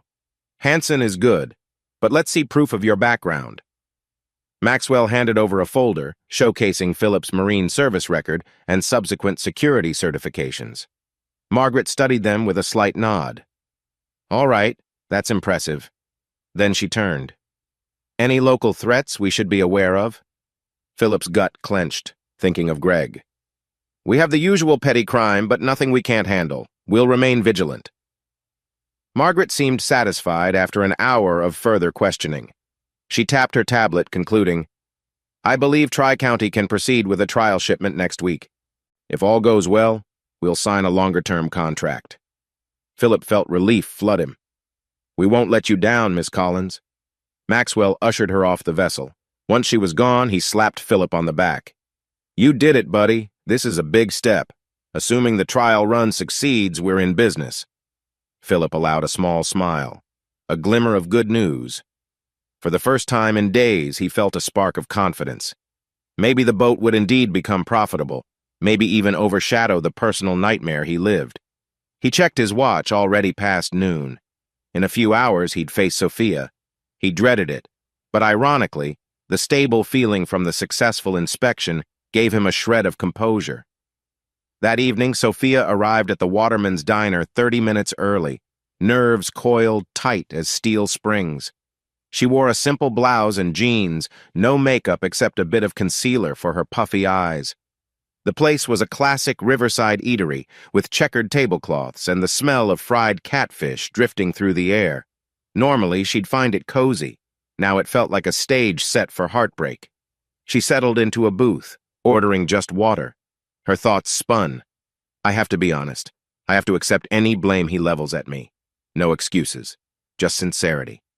She spotted the battered ring on her finger, her wedding band. She twisted it anxiously, tears pricking her eyes. She hoped he still wore his. At exactly 7 p.m., Philip walked in. He looked leaner, paler, with dark circles under his eyes. The wedding band was absent from his finger. A stab of pain shot through her chest. He approached the booth, nodding stiffly as he slid onto the seat opposite her. "Hi," she managed, voice trembling. He nodded, not meeting her gaze. "Hey." He gestured to the waitress, quietly ordering a black coffee. Silence thickened between them until the waitress departed. Sophia's mouth felt dry. She forced herself to speak. "Thank you for coming. I know it's the last thing you want." Philip folded his arms, gaze flicking up. "Get to the point, Sophia." She swallowed, tears threatening. "I messed up. I got lonely and I let Greg in. I enjoyed the attention at first, then realized how wrong it was. By then I was too scared to tell you. I lied, I hid his visits. It was stupid and selfish." He listened, jaw tight. "I won't argue with that assessment." She winced at the coldness in his tone, but pressed on. "I want you to know, he never stayed overnight or anything like that. We never slept together. I have no real excuse. I just felt abandoned. You were so consumed by the Delta Stallion." Philip's eyes flashed. "And that justifies sneaking around with my so-called friend?" She shook her head vehemently. "No, nothing justifies it. I'm just explaining the emotional context." She breathed in. "I'm willing to do whatever it takes to regain your trust counseling, daily check-ins, total transparency with my phone, you name it." He stared at her, pain flaring in his eyes. "And if I don't want to fix this? If the betrayal killed something inside me that can't be revived?" Sophia's tears spilled over. "Then I'd accept it, but not without a fight. I love you, Philip, despite everything. That never changed." His voice cracked slightly. "You have a funny way of showing love texting him at midnight, letting him put his hands on you in our living room. You humiliated me." She reached out a trembling hand across the table. "I know. I can't imagine how betrayed you feel. Please, let me try to make amends." Philip glanced at her hand, then away. "I'm not sure I can just flick a switch and forgive. I see Greg's face every time I think of you. That's not a life I can live." She stifled a sob, nodding. "I understand. Maybe we could separate for a while, see a counselor, keep lines of communication open. I'll do anything. I'll sign a post-nuptial, give you control of finances, whatever you need to feel safe that I'm not after your money or messing with you." He gave a hollow laugh. "My money? That's not the part that stings. It's your loyalty I'm worried about. Still, a formal separation might be the only way to see if there's a path back." Her heart fluttered. It wasn't a flat-out refusal. "Yes, if you'll let me have that chance, I won't waste it." He exhaled, pain evident on his face. "We'll see. I'll talk with a lawyer about drawing up a separation agreement. Meanwhile, I'm staying at Maxwell's. The house is yours for now. I'll pay the mortgage, but I might eventually want to sell it. Can't stand the memories." She nodded, tears dripping onto the table. "I'll respect whatever you decide." A long silence stretched. The coffee grew cold in front of Philip. She sipped her water, the diner's bustle swirling around them like a distant hum. Finally, he said, "I have to go. Early morning tomorrow. We're preparing for a test run with Tri-County next week." She gazed at him, heartbreak carving her features. "When can I see you again? Talk more?" He shrugged. "I'll text. Maybe. This is unbelievably hard, Sophia. Don't expect miracles." She stood as he rose from the booth. She ached to hug him, but his body language screamed no. Instead, she whispered, "I'm sorry," once more, voice quivering. Without looking back, Philip left some cash on the table for the untouched coffee, then strode out. She sank back into the booth, tears slipping silently down her cheeks, the wedding band cold and heavy on her finger. Outside in the diner's parking lot, Philip leaned against his car, struggling to breathe. The sight of Sophia's tearful face had reopened every emotional wound. He hadn't anticipated how seeing her would make him want to hold her, yet at the same time push her away. He slammed a fist softly against the car door, letting out a ragged sigh. A couple of passers-by gave him curious glances, but he ignored them. He felt unmoored, with no immediate answer. Maybe separation was the only route. Even if they tried counseling, his rage might flare up at the slightest reminder of Greg. And how could he be sure she wouldn't do it again next time he got busy? With a bitter shake of his head, he climbed into the driver's seat. As he started the ignition, his phone buzzed with a text from Maxwell. "Boat needs you early tomorrow to finalize route details. We good?" Philip exhaled, typing back, "Yes, on my way." At least with the boat, he could remain in control, avoid drowning in the swirl of heartbreak. He threw the car into gear, the engine roaring as he sped down the dark streets. In the rear view, the diner's neon sign blinked once, then vanished from sight like a final echo of the life he once thought unbreakable. Greg parked his sedan in a grimy alley near the industrial outskirts of town, gazing at the battered steel fence that separated him from the riverside warehouses. He'd gleaned from random gossip that the Delta Stallion's next big contract would involve shipping pharmaceutical supplies, which promised substantial profit for Philip. "Time to mess that up," Greg muttered, stepping out into the humid night air. He patted a small toolkit under his jacket. If he could break into a supply shed or tamper with a forklift used by the boat's crew, it might set them back days, maybe cost them the contract. A menacing grin curled his lips. "Carver wants me gone. Let's see if he can handle a little sabotage." He advanced carefully, scanning for security cameras, but as he neared the fence, a flashlight beam swept the area. He froze, flattening himself against a rusted dumpster. 2 uniformed dock guards strolled by. The older guard muttered something about the new cameras installed by the Marine boss. Greg's eyes narrowed. Carver had apparently beefed up security. Greg cursed silently. Even if he got past the fence, those cameras might catch him. He retreated slowly, heart pounding. Another plan would have to do something more indirect, perhaps. He recalled an old buddy who specialized in forging documents or tipping off authorities about illegal shipments. If Greg faked evidence of contraband on the Delta Stallion, maybe the feds or local cops would swoop in. "Hurt him at the business level," Greg whispered. "Wreck that squeaky clean rep of his." Slipping back into his sedan, he pulled away, mind buzzing with vengeful plots. Philip Carver might have thrown him out of the house, but Greg refused to leave the Delta quietly. He smirked darkly at the reflection of his own eyes in the rearview mirror. We'll see who's laughing soon. Chapter 6. 2 days later, the Delta Stallion's temporary crew assembled at dawn for a short practice run. They would navigate upriver toward a small port, then back, testing the route and security measures before Tri-County Pharma's official trial shipment next week. Philip oversaw them with a detached professionalism that masked his personal turmoil. Aboard the deck, crates were strapped down, and the newly installed temperature-controlled hold sat empty, except for a few test crates filled with harmless ballast. Philip insisted on running every procedure as though it were precious cargo. "We simulate this properly or not at all," he told Maxwell. "I want 0 hiccups." Maxwell nodded, flipping through a checklist. "I reached out to a security firm you recommended. They'll have armed guards ready on the actual shipment date. For now, it's just us and a couple local hires." Philip scanned the dock area warily, half expecting Greg to slink out from behind a crate. There'd been no sign of him, but paranoia lingered. "Keep an eye out anyway. He might not show up in person, but sabotage can come in many forms." They cast off at sunrise, the powerful engine churning muddy river water. Philip stood at the helm, feeling a grim satisfaction as the boat responded smoothly. The vessel glided along the Delta's wide expanse, early sunlight glimmering on the slow current. Yet behind the scenes, Philip's stomach churned with memories of a different morning back when Sophia used to pack him a thermos of coffee for these outings, wave goodbye with a soft smile from the shore. Now no one was there to see him off. He forced his mind to stay on course. The boat was a tangible success story. The marriage was a drifting wreck. He pressed the throttle, letting the hum of the engine drown out the ache in his chest. Sophia woke in an empty house, unaccustomed to the silence. Normally, she would have texted Philip good luck on the practice run, or teased him about naming the boat something less macho than Stallion. Instead, she lay in bed, memories swirling.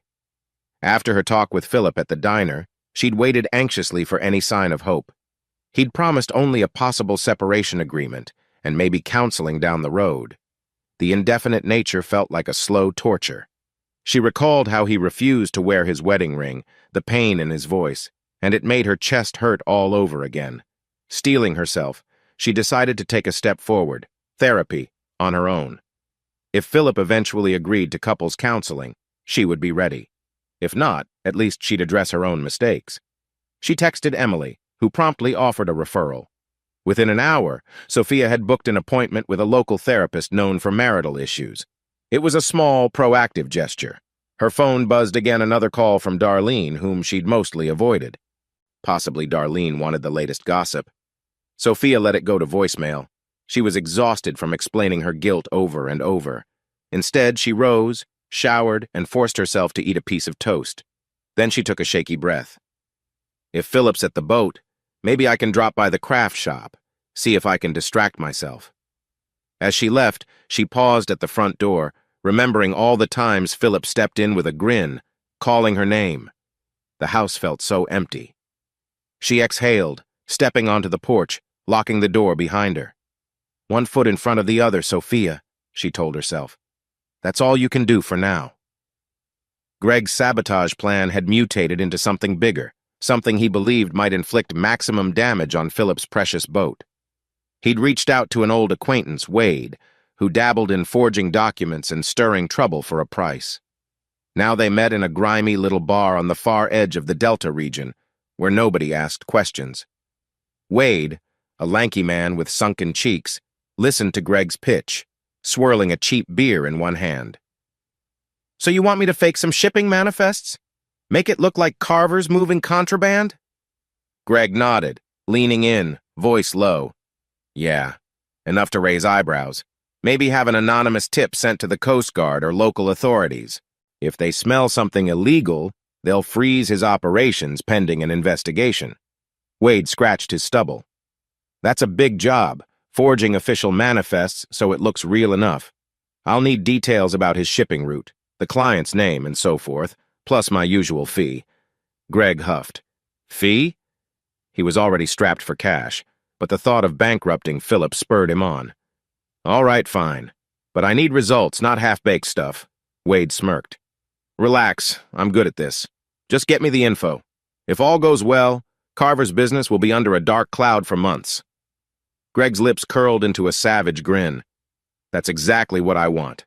I want him to lose everything, including that damn boat. Sure, Wade replied casually, pulling out a notepad. We can do the official tip-off next week. Timed right, they'll swoop in. Greg envisioned Philip's face contorted in despair, the boat impounded or delayed for so long that Tri-County bailed out. Good. He felt a surge of dark satisfaction. Let him suffer the way I did.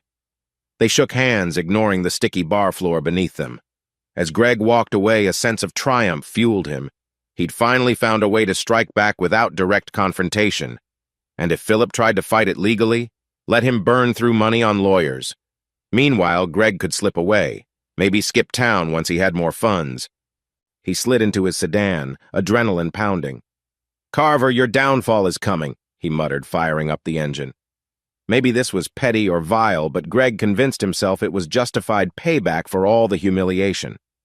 The Delta Stallion's practice run proved smoother than Philip expected. By midday, they'd made the halfway mark upriver, docking briefly for a check-in with local harbor officials. No major issues. The crew grabbed a quick meal on board. Then they started heading back downstream. Philip allowed himself a cautious sense of accomplishment. If they repeated this performance with real cargo, Tri-County would be impressed.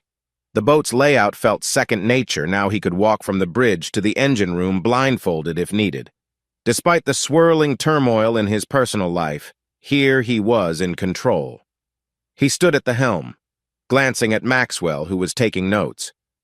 We might actually pull this off next week, Philip remarked. Maxwell grinned. Told you we'd get the job done. The finances are looking up if Tri-County commits. This route is perfect, less traffic, few arrivals. Philip nodded, scanning the rolling riverbanks. The wide, muddy water carried logs and debris at times, but the Delta Stallion's reinforced hull and careful navigation were handling it fine. Let's keep our eyes peeled for driftwood, he muttered.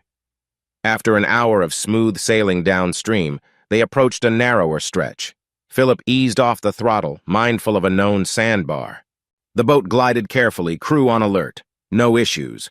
Releasing a breath, Philip signaled Maxwell to log the successful passage. Moments later, the docks at their home port came into view. Everything looked calm. Philip felt a swell of pride. This was how it should be: capable, purposeful, and trouble-free. He guided the boat in, tied off with the crew's help, and hopped onto the pier. His phone buzzed an incoming call from a number he vaguely recognized, possibly an official or local partner. He answered. "Carver speaking." An unfamiliar man's voice crackled. "Philip Carver. This is Wade. We have a mutual acquaintance. Thought you might want a heads-up on something." Philip frowned. "I don't follow." The voice chuckled darkly. "Greg Thomas. He's about to file false manifests claiming you're shipping contraband. He's paying me to do it. But let's just say my loyalty's flexible if you can top his price." Philip's stomach twisted. "You're blackmailing me to outbid him." Wade's tone was mocking. "Call it a business arrangement. If you want me to bury the fake docs, sure. Pay me what Greg offered plus a bit more and we'll hush up." Anger surged. Philip clenched the phone. "How do I even know you're legit? You could be scamming me." Wade let out a short laugh. "I've done this before. If you want evidence, I can send you a snippet. But time's ticking. Greg's eager to sabotage your next big deal. Once I finalize the paperwork, it's out of my hands if he sends them to authorities." Philip's fury warred with disgust. Greg stooped so low as to fabricate legal trouble. The boat was just on the verge of success, and now this. The man on the phone, Wade, was offering a crooked way out. Pay him off to bury the scam. Philip forced calm into his voice. "I'm not paying extortion. I'd rather handle this legally." Wade shrugged audibly. "Suit yourself. Just remember, if the feds get a sniff, your cargo deals freeze. Even if you prove your innocence later, you'll lose time and money." Philip cursed under his breath. "Don't call me again," he snapped, ending the call. He stood on the dock, heart hammering. Greg is behind this. The coward is launching an underhanded attack. Maxwell approached, noticing Philip's clenched fists. "Bad news?" Philip inhaled, letting the river breeze cool his anger. "Greg's threatened a new level of sabotage, fake documents about contraband. Some guy named Wade wants me to pay hush money." Maxwell's eyes widened. "Damn, you can't pay that scum. That encourages more blackmail." "Exactly," Philip muttered. "But we can't ignore it. If those forgeries get traction, the authorities might lock us down mid-shipment. Tri-county bails if we're under investigation." He ground his teeth. "I'll have to preempt it. Maybe tip off the Coast Guard or local cops. Show them we're clean." Maxwell nodded. "We can present all our legitimate manifests up front. I'll gather them. We'll show zero tolerance for this nonsense." Philip's jaw tightened.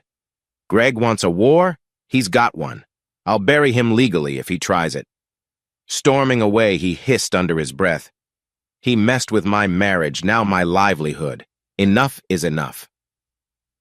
Sophia hovered in her craft shop, trying to reorganize shelves, but her attention kept drifting. She couldn't shake the foreboding feeling that something was about to crack wide open. So many nights in the last week had been spent alone, replaying every conversation with Philip. Now the tension around Greg re-emerged in her thoughts. She had no idea where he was, but she dreaded that he might still be lurking. Mid-afternoon, Emily swung by. She found Sophia fumbling with boxes. "Any word from Philip?" Emily asked gently. Sophia sighed. "We met at the diner 2 days ago. He's cold, hurt, but he's willing to do a separation instead of an immediate divorce." Emily patted her shoulder sympathetically. "That's not the worst scenario.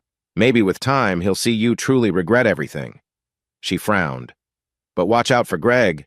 I heard a rumor from Darlene that he's still in town." Sophia froze, a shiver of dread. "He might be plotting something else? Why won't he just leave us alone?" Emily's expression turned grim. "He's desperate. Probably wants revenge or money. You have to be careful." Sophia rubbed her temples. "I'm done letting him manipulate me. If I see him again, I'll call the police." "I mean it." She swallowed. "I'm just worried he might do something to Philip's boat. That's his real target now." Emily nodded. "Let's hope Philip's prepared. He's no pushover. Also, word in town is that the Delta Stallion's first big pharma shipment is next week. That means big money at stake, prime sabotage opportunity for Greg.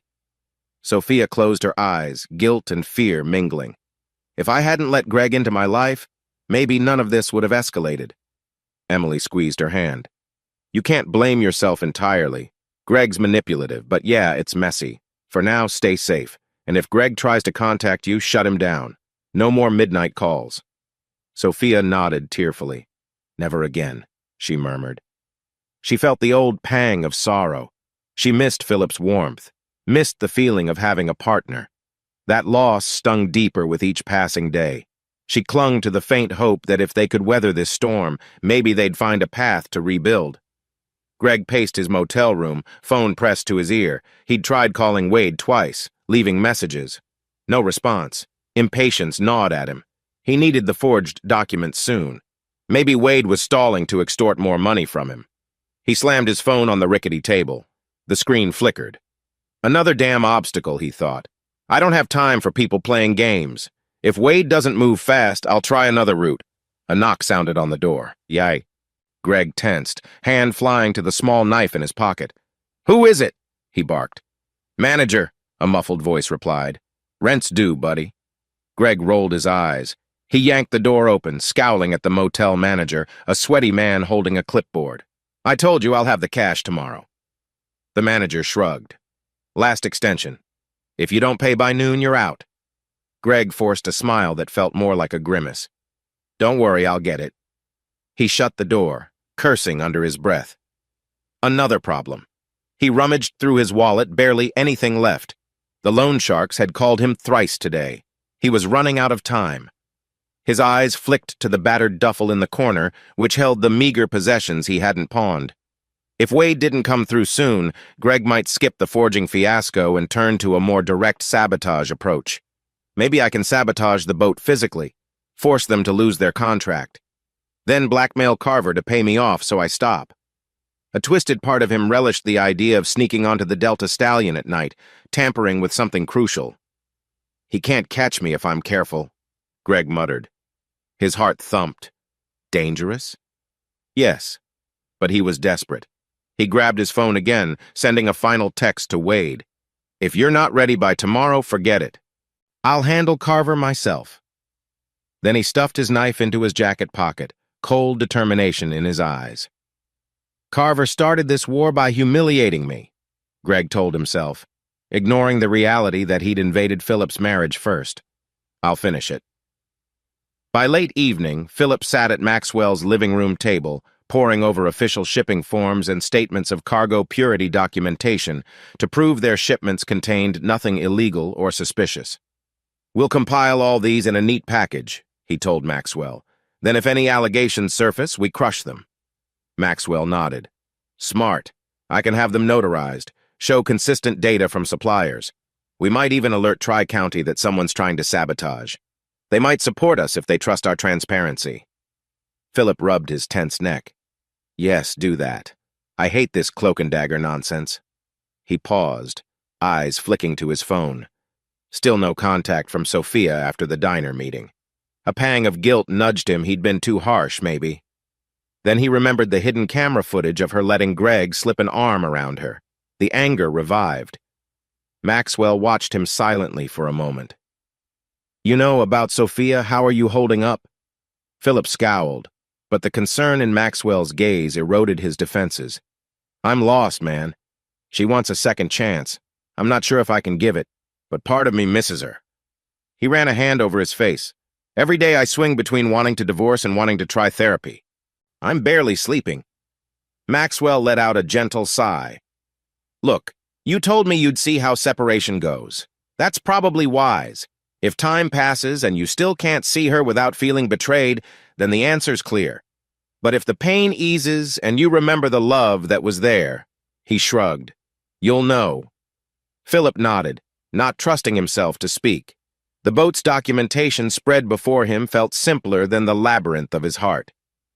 Let's finalize these forms, he said at last, burying himself in the security of procedure. That same night, Sophia sat in the quiet house, clinging to some glimmer of normalcy by cooking a small meal. She roasted chicken and vegetables, half expecting to see Philip stroll in out of habit. But of course the door stayed closed. The emptiness echoed. She ate alone, pushing the food around her plate. Guilt and regret weighed heavier than hunger. She scrolled her phone for the 10th time, seeing no messages from Philip. A swirl of panic threatened. What if he never forgave her? What if they ended up in a bitter divorce? She forced herself to text him anyway, a short note. Just wanted to say I hope your practice run went well, thinking of you, even if you don't want to talk. She read it over, heart pounding, then hit send. Within minutes, the phone buzzed. She grabbed it, pulse racing, only to see the name Greg on the caller ID. A jolt of fear and anger shot through her. She almost declined, but dread overcame her. Maybe something urgent? She swiped to accept, voice trembling. What do you want? Greg's tone was low, almost pleading. Sophia, hey, don't hang up. I'm in trouble. I need a place to crash for a night or two. The motel is kicking me out and... Her anger flared. Absolutely not. You ruined everything. Don't you dare call me again. He rushed on. Look, I'm sorry about how it ended. I never meant to put you in a bad spot. But if you could help... She cut him off, shaking with rage. Help? After what you did to my marriage? No, don't call me or come near me. I'll call the police if you show up here. Greg tried once more, voice turning harsh. You can't turn your back on me. I know you felt something. She ended the call. Her hand shook so badly the phone nearly slipped. The nerve of him, expecting her sympathy. She locked her phone, heart hammering. Enough, she told herself. No more contact with Greg. Ever. She burst into tears, the terror of him possibly showing up again colliding with the heartbreak of losing Philip. Her half-eaten dinner sat forgotten. She slid to the kitchen floor, sobbing quietly, caught between the man she'd betrayed and the man who'd manipulated her into betrayal. An hour later, in Greg's motel room, the phone beeped in his ear. Sophia had hung up. He spat a curse, hurling the device across the room. The screen cracked on impact. Damn you, Sophia! He growled, pacing like a caged animal. You were my last shot at an easy fix. He rummaged in his duffel for a battered map of the riverfront.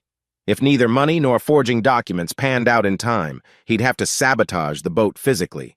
Could he slip in at night, damage something crucial, maybe wedge debris into the propeller, or mess with the steering cables?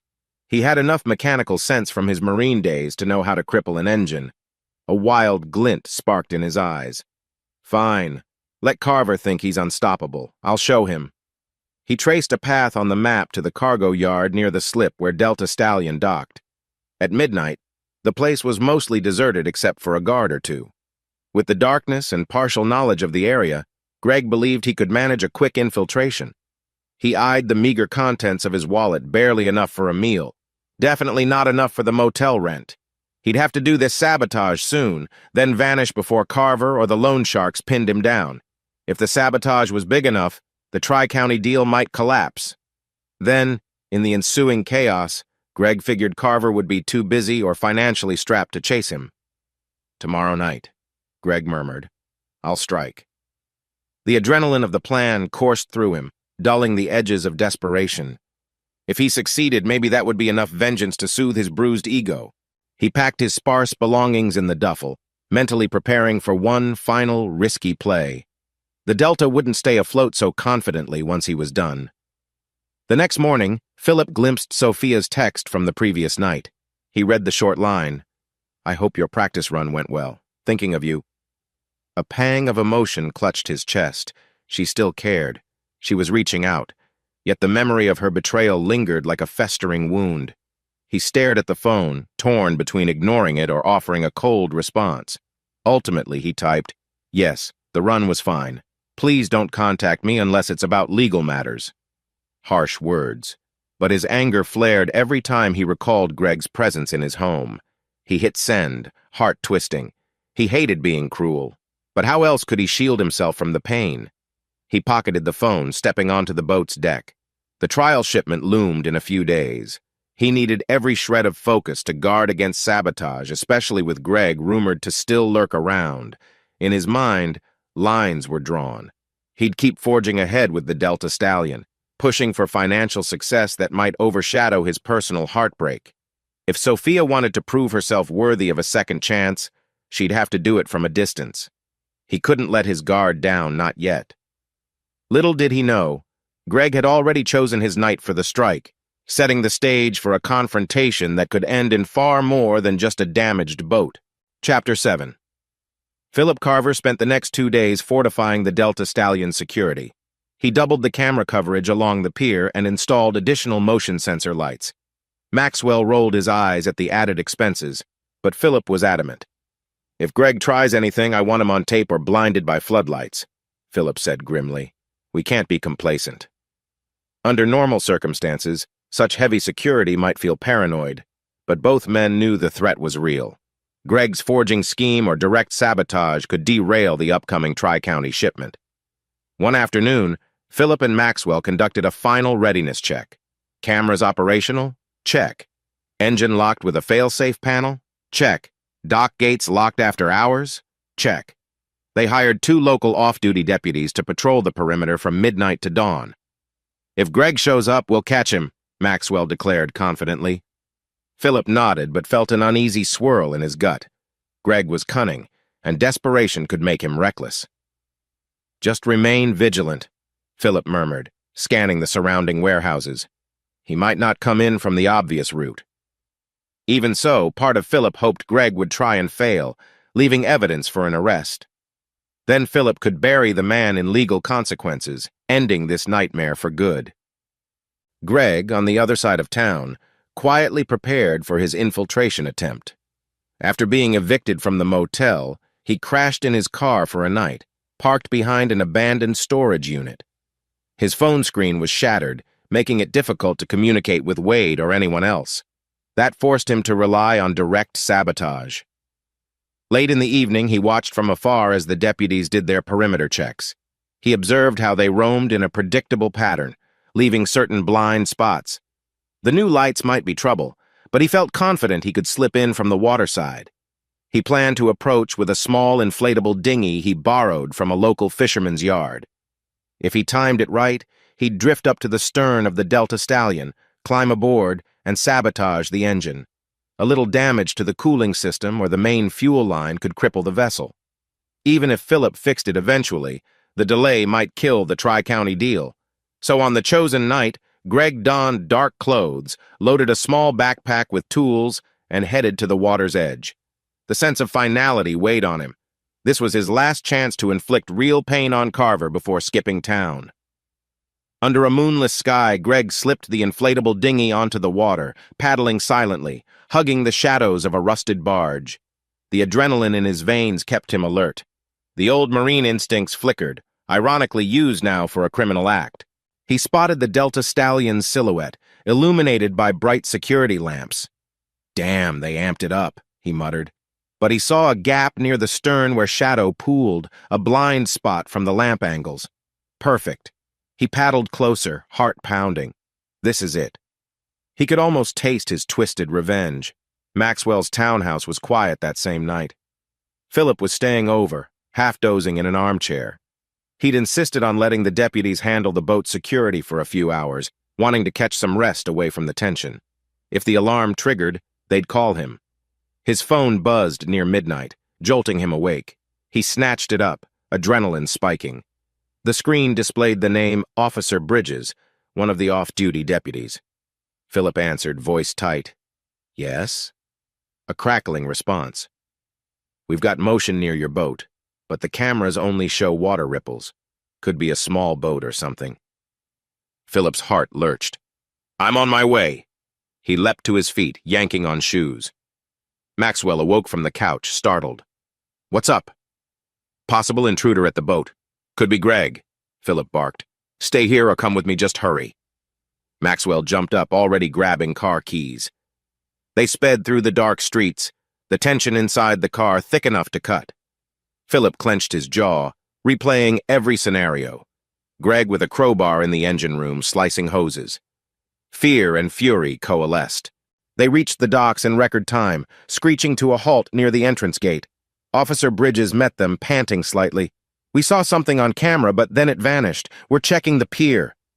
Philip grabbed a flashlight from his trunk, sprinting with Maxwell and Bridges toward the moored Delta Stallion. The intense security lights painted stark shadows across the deck. Another deputy, Morris, hovered near the bow, scanning the water with a high-powered flashlight. "No sign on deck so far," Morris called, "but look at these faint, wet footprints on the stern ladder." Philip cursed, shining his light. Sure enough, footprints led from the water up onto the deck. Then they disappeared, presumably evaporated or smudged. "He got on board," Philip muttered. "Let's split up. We check the engine room.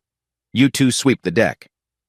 Greg crouched behind a stack of life jackets near the starboard side, heart hammering. The security lights glared off the metal surfaces, but he'd managed to slip into a shadowy nook. He'd barely started tinkering with an external fuel line cover when he heard commotion footsteps, flashlights. They must have caught the ripple on camera.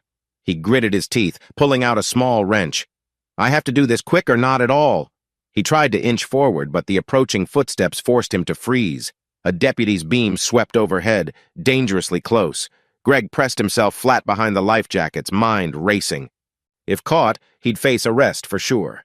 The next beam scrolled across the deck, creeping dangerously near. Greg cursed silently. Maybe he should bail. But leaving empty-handed meant all that risk for nothing. At that moment, another beam of light angled from the opposite side, cornering him. Panicked, Greg realized he had nowhere to duck. In desperation, he lunged, vaulting over the low railing to the outside walkway. He heard a startled shout behind him. "Hey! Stop!" Greg's adrenaline spiked. He bolted, hugging the hull's curve, aiming to reach the stern ladder and jump back into his dinghy. Another flashlight glared, and he heard pounding steps closing in. For a fleeting second, Greg thought, "I might not make it. They're too close." But a surge of desperation propelled him. If he reached the ladder, he could drop into the water, vanish into the darkness. He rounded the corner only to find Philip Carver himself blocking the path, flashlight in hand, fury etched on his face. "Greg!" Philip snarled. For a brief moment, time froze. Greg and Philip glared at each other, the heavy odor of river water and sweat thick in the air. Greg clutched his wrench, while Philip's hand twitched near his belt, where he might carry a holstered sidearm. "You don't want to do this," Philip warned, voice low and dangerous. "Drop the tool. Surrender." Greg let out a bitter laugh. "Why would I surrender? So you can lock me up?" "Ruin my life further?" Philip's jaw tightened. "You ruined your own life. Sneaking around, messing with my marriage, plotting sabotage. It's over. Give up." Shouts from the deputies echoed around the deck, signaling they were converging. Greg's eyes flicked to the side, searching for an escape. The only path was behind Philip. "Out of my way, Carver!" Greg hissed. Philip held his ground. "Not a chance."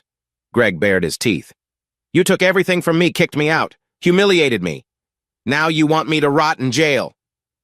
Philip advanced a step, rage simmering. "You manipulated my wife, tried blackmail, forged documents, and now you're on my boat with sabotage tools. Don't spin this like I started it. You're the scum here." Greg's face contorted with fury. The wrench in his hand twitched. "Shut up. Don't talk like you're squeaky clean. You left your wife alone, ignoring her until she turned to me." Philip's breath caught, pain mingling with anger. "You don't get to excuse your betrayal by blaming me. Sophia regrets what she did. You exploited her. Now step down." Greg let out a roar of frustration, brandishing the wrench. "I'll do what I must. Move!" He feinted to the side, hoping to slip past, but Philip was quicker. With ex-Marine reflexes, Philip grabbed Greg's wrist, twisting it painfully. The wrench clattered to the deck. Greg yelped, trying to punch Philip with his free hand. Philip blocked, swinging his flashlight in a short arc that smacked Greg's shoulder. They grappled, each trying to gain the advantage. Officer Bridges and Deputy Morris arrived in a rush, flashlights bobbing. They saw Greg and Philip locked in a tangle of limbs near the stern rail. Bridges shouted, "Freeze!" Greg, cornered and outnumbered, made a desperate lunge for the rail. Perhaps he intended to leap overboard, but Philip grabbed the back of his jacket, yanking him away. They both toppled onto the deck. Bridges and Morris pounced, helping Philip pin Greg down. Panting, Philip pressed a knee to Greg's back, ignoring the stinging in his own arm. "We have him!" Philip growled, eyes blazing with adrenaline and fury. Morris wrestled Greg's arms behind his back, snapping handcuffs in place. Greg cursed violently, kicking out, but he was overpowered. Bridges retrieved the dropped wrench and rummaged Greg's pockets, finding more sabotage tools. Philip stood up, breathing hard, wiping sweat from his brow. The triumphant swirl clashed with an odd sense of pity. Greg lay panting on the deck, pinned. "You always had a knack for messing up," Philip muttered. "But this time you pay the price." Greg spat at Philip's feet. "I'll pay? You're the reason I'm in this hole. I hope your wife leaves you." Officer Bridges jerked Greg upright. "That's enough. You have the right to remain silent." Maxwell arrived on scene, looking both relieved and startled. "Holy, you caught him." Philip nodded, anger still thrumming in his veins. "He's done. We'll press charges for attempted sabotage, trespassing, everything we can." He turned to Bridges. "Please ensure he doesn't slip away. He's a flight risk." Bridges nodded. "We'll book him tonight. County jail will hold him, then he'll see a judge." Greg's eyes blazed with hatred, but he could do nothing as the deputies dragged him off the boat. Philip stared after them, feeling the tension in his shoulders slowly subside. A heavy weight lifted. Greg's immediate threat was neutralized. Maxwell put a hand on Philip's arm. "You okay, man? He didn't hurt you too badly?" Philip glanced at the slight tear in his shirt, the bruises forming. "I'll live. Important thing is we got him. The Delta's safe." "Yeah," Maxwell agreed, letting out a long breath. "This might be the end of that psycho." Philip gazed across the dark water, mind reeling from the scuffle. The sense of closure was partial, overshadowed by lingering heartbreak about Sophia. But at least Greg was out of the picture for real this time. The next morning, local news spread fast about Greg's arrest on suspicion of attempted sabotage. Word reached Sophia midday when Emily rushed into her shop, breathless. "They caught Greg last night on the Delta Stallion. Cops have him in custody. He was apparently trying to tamper with the boat's engine." Sophia's knees almost buckled. "Oh my God, is Philip okay?" Emily nodded. "He's fine, just some bruises. Maxwell says it was a scuffle, but Philip subdued Greg until deputies intervened." Tears pricked Sophia's eyes. Relief mingled with guilt. "I can't believe it came to this. Greg could have caused a disaster." She felt a surge of shame for ever letting Greg into her life. At least no one was seriously hurt. Emily squeezed her shoulder. "Philip might press charges. Greg's likely facing jail. This might be the final blow." Sophia took a shaky breath. "That's good. He can't torment us anymore." Yet she felt hollow. Even if Greg was gone, the damage to her marriage remained. She worried that Philip might resent her forever. "I want to see him," she whispered, meaning Philip, "but he told me not to contact him." Emily frowned sympathetically. "Let him cool off. Maybe text him a short note saying you're glad he's safe. That's all. Let him approach you if he's ready." Sophia nodded, blinking back tears. "Okay." She typed a concise message. "Heard about Greg's arrest. Glad you're not hurt. I'm relieved he can't trouble you anymore." Then she set the phone aside, uncertain if he'd reply. Standing amid the pottery and craft supplies, she felt an odd calm. The crisis was truly over. Greg was behind bars, the sabotage thwarted. Maybe now Philip could focus on the boat's success and perhaps, in time, reconsider the marriage. She prayed silently that it wasn't too late. Philip stepped off the phone with his lawyer, who confirmed they could press multiple charges against Greg: attempted sabotage, trespassing, and possibly felony intimidation if they could tie in the forging scheme. "If all goes well, he'll be locked up for a while," the lawyer said.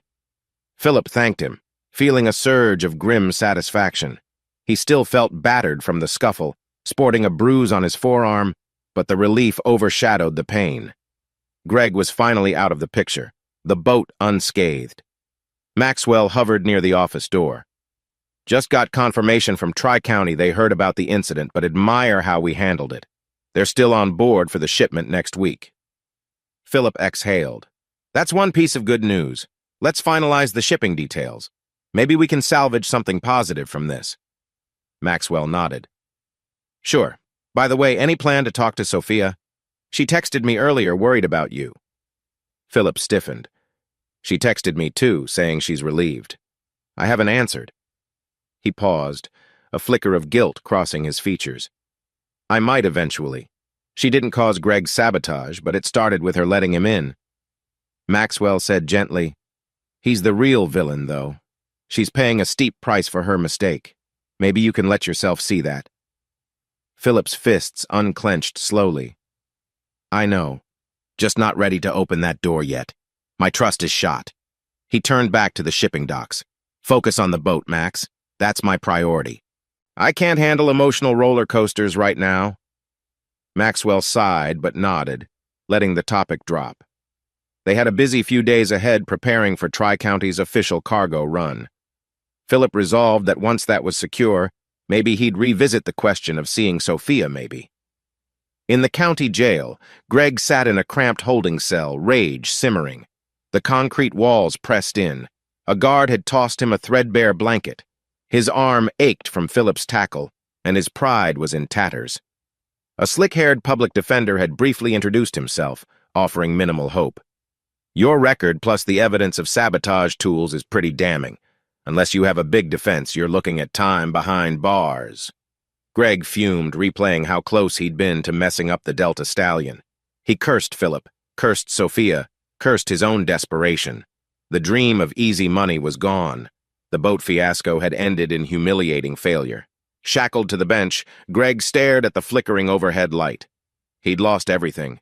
No chance to run from loan sharks now, no chance to blackmail Philip, and no chance with Sophia. The bitterness scorched him. He gritted his teeth. "They all pay eventually," he muttered. But deep down, he recognized the game was over. Unless a miracle occurred in court, he was stuck. Anger raged within him, yet he had no outlet. The illusions of revenge had collapsed into cold, hard steel bars. Outside, life moved on without him. The final consequence of his manipulative path had arrived, and Greg could only seethe in helpless fury. That evening, as the sun set over the Delta, Philip stood on the deck of the Delta Stallion, gazing at the golden reflections dancing on the water. A calm hush had settled after days of tension. Greg was in jail, the boat was intact, and Tri-County's trial shipment was scheduled in less than a week. He inhaled, feeling the quiet lapping of the river against the hull. For a moment, he almost felt at peace. Then he remembered Sophia's text about being relieved he was safe. The raw heartbreak lingered. Should he reply? The idea of returning to that emotional battlefield exhausted him. Yet a small voice inside him whispered that maybe, with Greg out of the picture, he should at least talk to her without fury clouding his vision. The memory of her tearful apologies at the diner haunted him. She was willing to do anything counseling, full transparency. He closed his eyes, feeling torn. The boat demanded his focus, and after the Tri-County run, maybe he'd have room to breathe. For now, he let the breeze wash over him, letting the day's stress dissolve into the Mississippi current. At least one chapter of the nightmare was closed. Greg's sabotage attempt had failed. He was physically free from that threat. But the deeper question of whether he could ever forgive Sophia remained unanswered, a silent shadow cast over the warm glow of the river. Chapter 8. In the days leading up to Tri-County Pharma's official cargo run, the Delta Stallion bustled with purposeful energy. Philip wanted every detail perfect, from finalizing the cargo hold's temperature calibration to ensuring the newly hired armed guards had their schedules. The shipping date loomed as a make-or-break moment for the boat's reputation. Maxwell, balancing endless phone calls, found time to tease Philip. "I haven't seen you this intense since you decided to buy this boat. Relax a bit. We've got everything covered." Philip just gave a tight smile. "I'll relax when the cargo is delivered safely." Early one morning, a day before Tri-County's containers were set to arrive, a small legal envelope arrived for Philip at Maxwell's address. Inside, he found the preliminary separation agreement from a local family lawyer. He stared at it for a long moment. The terms were straightforward. A trial separation for 6 months, each spouse retaining separate finances, with no immediate sale of the house unless both agreed. If either party wanted a divorce after 6 months, they could proceed quickly. Philip's throat tightened. He'd told the lawyer to draft it, but seeing it in black and white made it painfully real. Half of him wanted to toss it aside, the other half recognized he needed closure or clarity. That evening, after the day's boat prep, Philip sat in Maxwell's living room, turning the envelope over and over in his hands. Finally, he typed a text to Sophia. "I have the separation papers. I'll drop them off tomorrow. Sign them if you're serious about giving me the space I need. Then we'll see what happens in 6 months." He hit send, heart pounding. It felt cold, but he saw no other path. Sophia received Philip's text while she was in the middle of restocking her shop's display. Her stomach lurched at the brief message about separation papers. She sank onto a stool, tears welling. She'd known it was coming, but seeing it spelled out still shook her. She typed a shaky reply. "I understand. I'll sign. But I still hope you'll consider counseling." No immediate response came. She set her phone aside, staring blankly at a row of colorful pottery mugs. This was the next step in the painful consequences of her actions, a formal separation. The final chance for redemption might hinge on how these next months played out. Emily entered as if sensing the tension. "You look pale, Soph. Everything okay?" Sophia managed a sad smile. "Philip's bringing separation papers tomorrow. It's official." She exhaled shakily. "I'll sign, of course, but it hurts." Emily nodded sympathetically. "I get it. But maybe this is a structured way for him to calm down and see if forgiveness is possible. 6 months might give you time to prove your sincerity." Sophia clung to that faint hope. "Yes, if I do therapy, show him unwavering honesty, maybe we'll find a path." She recalled Greg's incarceration. At least Greg's out of the picture. No more sabotage. Maybe that helps. Emily squeezed her arm. "One step at a time. Focus on yourself too. Heal from the guilt. If you rely solely on Philip's decision, you'll drive yourself mad." Sophia nodded, tears in her eyes. "I know, but I do love him. I'm so afraid he'll shut me out forever." They embraced, neither speaking further. The shop sat silent, the hum of the air conditioner the only sound as Sophia contemplated the shape of her future, a future resting on a fragile 6-month separation that might or might not lead back to her husband's arms. Next morning, Philip drove to the house, separation papers tucked in a folder on the passenger seat. He'd told Sophia he'd arrive around 9 a.m., dread knotted his stomach. He hadn't stepped foot in their home since the day he packed his bag in a fury. He parked in the driveway, noticing how the yard looked slightly unkempt, some weeds in the flower beds, grass needing a trim. He recalled how Sophia used to tease him about yard chores. A bittersweet pang struck. Taking a steadying breath, he walked to the door. Sophia answered quickly, eyes redrimmed but determined. She wore a simple sundress, hair pulled back. "Come in," she murmured softly.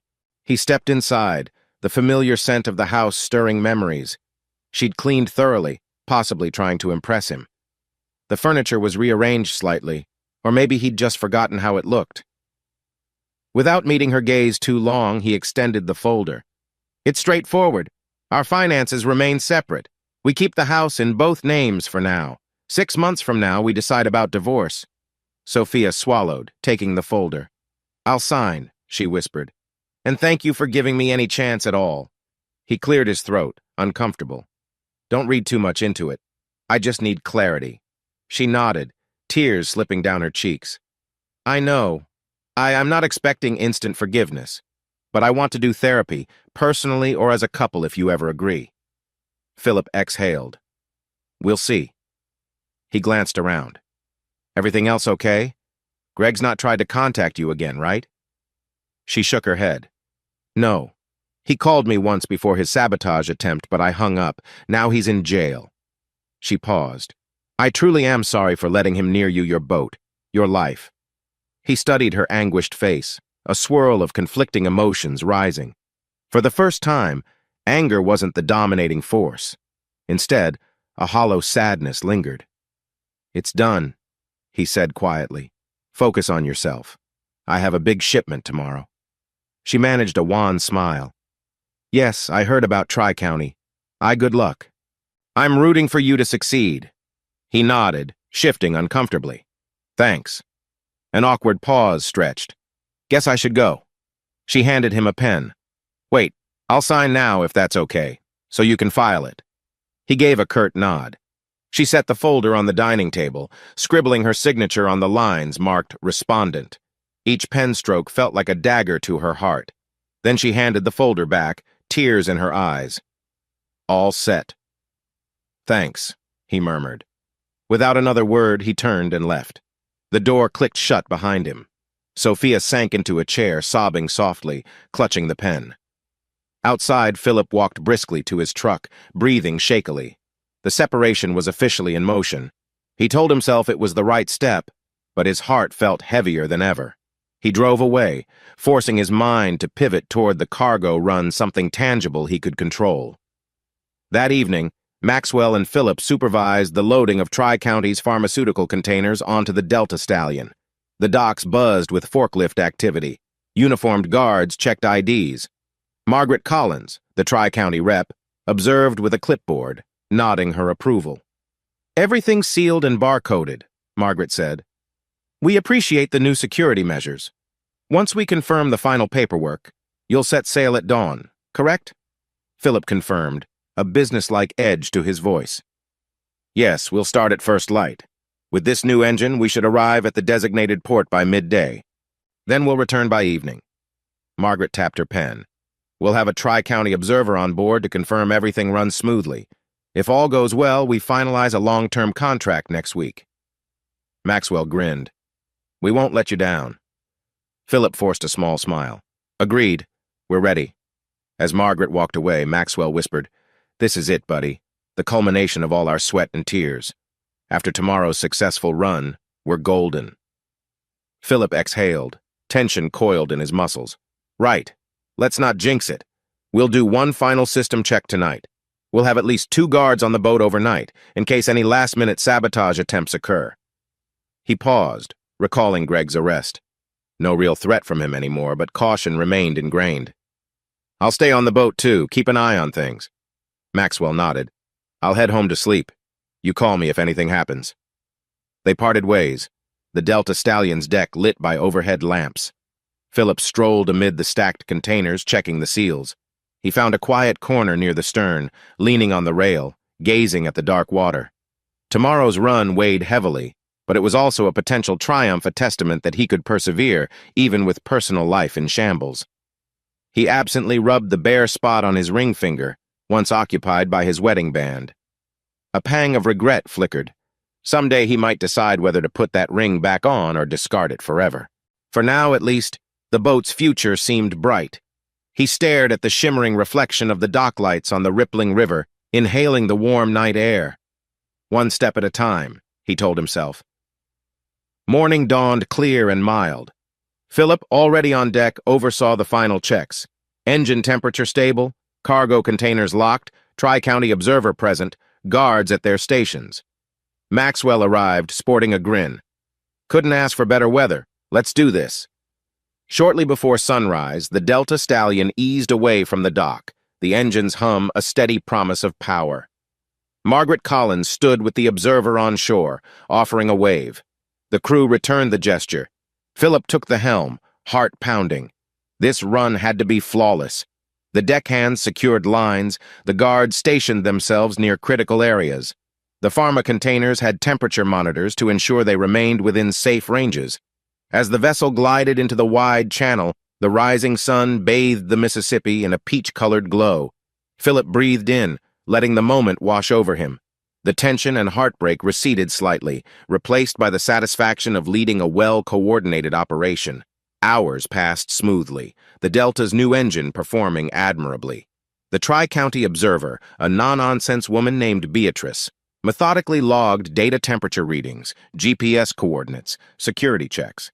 Everything was in order. Approaching midday, they arrived at the designated port. Dock workers carefully offloaded a portion of the pharma supplies, then reloaded some returning goods. Philip supervised it all with unwavering focus. By mid-afternoon, they were headed back downstream, on schedule. Maxwell, leaning against the railing, grinned widely. "We're almost home free. Another few hours and we're done. Margaret will get a glowing report from Beatrice." Philip allowed a faint chuckle. Seems so. Finally, a big break. A swirl of relief mingled with the ache of personal sorrow. If only Sophia could see me now, sharing this success. But I told her to keep her distance. He cast his gaze at the horizon, feeling the swirl of the current beneath them. This run, at least, was a victory. Meanwhile, Sophia hovered anxiously at her shop, tracking any morsel of news about the Delta Stallion's first official cargo run. She found herself refreshing local shipping news on her phone, half hoping to see a headline: Delta Stallion completes major pharmaceutical delivery. She also fought the urge to text Philip. She'd already signed the separation papers. He'd likely resent any intrusion. Instead, she whispered silent prayers for his safe journey. Contradictory emotions churned. She was proud of him, yet bereft that she couldn't share in his triumph. Midday, Emily popped by with lunch. They spoke in hushed tones about the boat's progress. "Word is everything's going fine," Emily reported.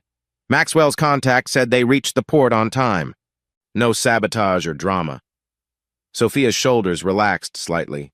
That's good. He deserves a break from chaos. She forced a sad smile. "I'm sure Maxwell will celebrate with him. Wish I could be there." Emily squeezed her hand. "One day maybe you will. Focus on the next steps. Did you set up that therapy appointment?" Sophia nodded. "Tomorrow afternoon. I'm nervous, but it's time." Emily smiled encouragingly. "That's brave, Soph. Keep going. If Philip sees you're genuinely working on yourself, maybe he'll soften eventually." Sophia just let out a shaky exhale. The thought of him out on the water with a triumphant grin made her heart twist. She wanted so badly to rewind life to the days when she was his partner in everything, cheering him on from the shore, but that seemed a distant memory, overshadowed by betrayal. By late afternoon, the Delta Stallion glided smoothly into its home port. The crew worked like a well-oiled machine, tying off lines, powering down engines. Tri-County's observer, Beatrice, clapped politely. "That was seamless," she remarked.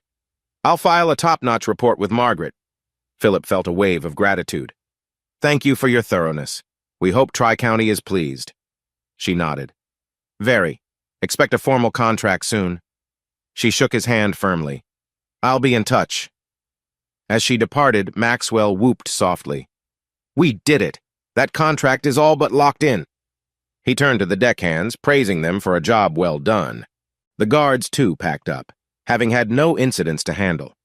Philip stood by the rail, letting the success sink in. The boat was officially profitable, or close to it. Future expansions could follow. The Delta Stallion dream hadn't just survived, it thrived. He closed his eyes, imagining telling Sophia about this. But he shook off the thought. The separation agreement was in place. That boundary was set. He told himself not to dwell on what might have been.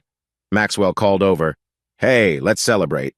Dinner and drinks at the Riverside Inn. Come on." Philip hesitated, exhaustion tugging at him, but he nodded. Sure, a brief celebration can't hurt. In the back of his mind, a quiet echo reminded him that successes were sweeter when shared with someone you love. But for now, Maxwell's companionship would have to do. Greg sat glumly in the county jail's common area, awaiting a bail hearing that likely wouldn't help him. Word reached him about the Delta Stallion's successful shipment. A guard mentioned it casually, having read local news. The knowledge was salt in Greg's wounds. He cursed under his breath. Carver's on top. I failed. The final blow to his pride.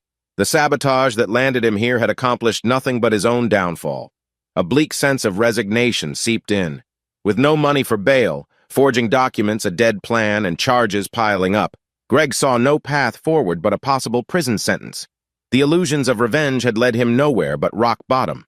He curled into a hard plastic chair, fists clenched. The path he'd chosen, a spiral of manipulation, greed, envy, had ended in humiliating defeat. So he stewed in bitterness, alone with his regrets. That night, Philip joined Maxwell and a few crew members at the Riverside Inn, a casual Baran grill near the water. They ordered catfish platters, raised a toast to the Delta Stallion's first big run. The conversation flowed easily, the tension of sabotage behind them. Yet a subtle hollowness gnawed at Philip. Amid the laughter and friendly banter, he kept picturing the seat across from him empty. He remembered how Sophia used to celebrate his small wins, hugging him with genuine pride. Now, she was absent, self-exiled due to the separation. He sipped his beer, forcing a smile whenever the crew cracked jokes about near mishaps. Maxwell watched him with a knowing gaze, but didn't pry. Eventually, after the meal, the group dispersed. As Philip stepped outside into the balmy night air, Maxwell caught his arm. "Congrats again, buddy, but I can see it in your eyes, still weighed down." Philip exhaled, glancing at the moonlit river. "I can't shake it. Even this victory, I feel half a man." Maxwell rubbed his shoulder comfortingly. "Time, man. Give it time. You overcame Greg's sabotage. Maybe you can overcome the heartbreak, too." Philip mustered a weary nod. "We'll see. At least one battle's won." They parted ways. Philip drove home to Maxwell's townhouse, the reflection of the moon in his rearview mirror reminding him of the countless nights he'd stood watch on the boat, alone with his thoughts. He still was alone, though the boat's future now gleamed bright.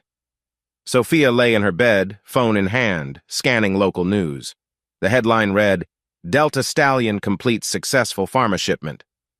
A photo showed Philip shaking hands with Tri-County's rep, a proud half-smile on his face. She traced the screen, tears filling her eyes. He did it.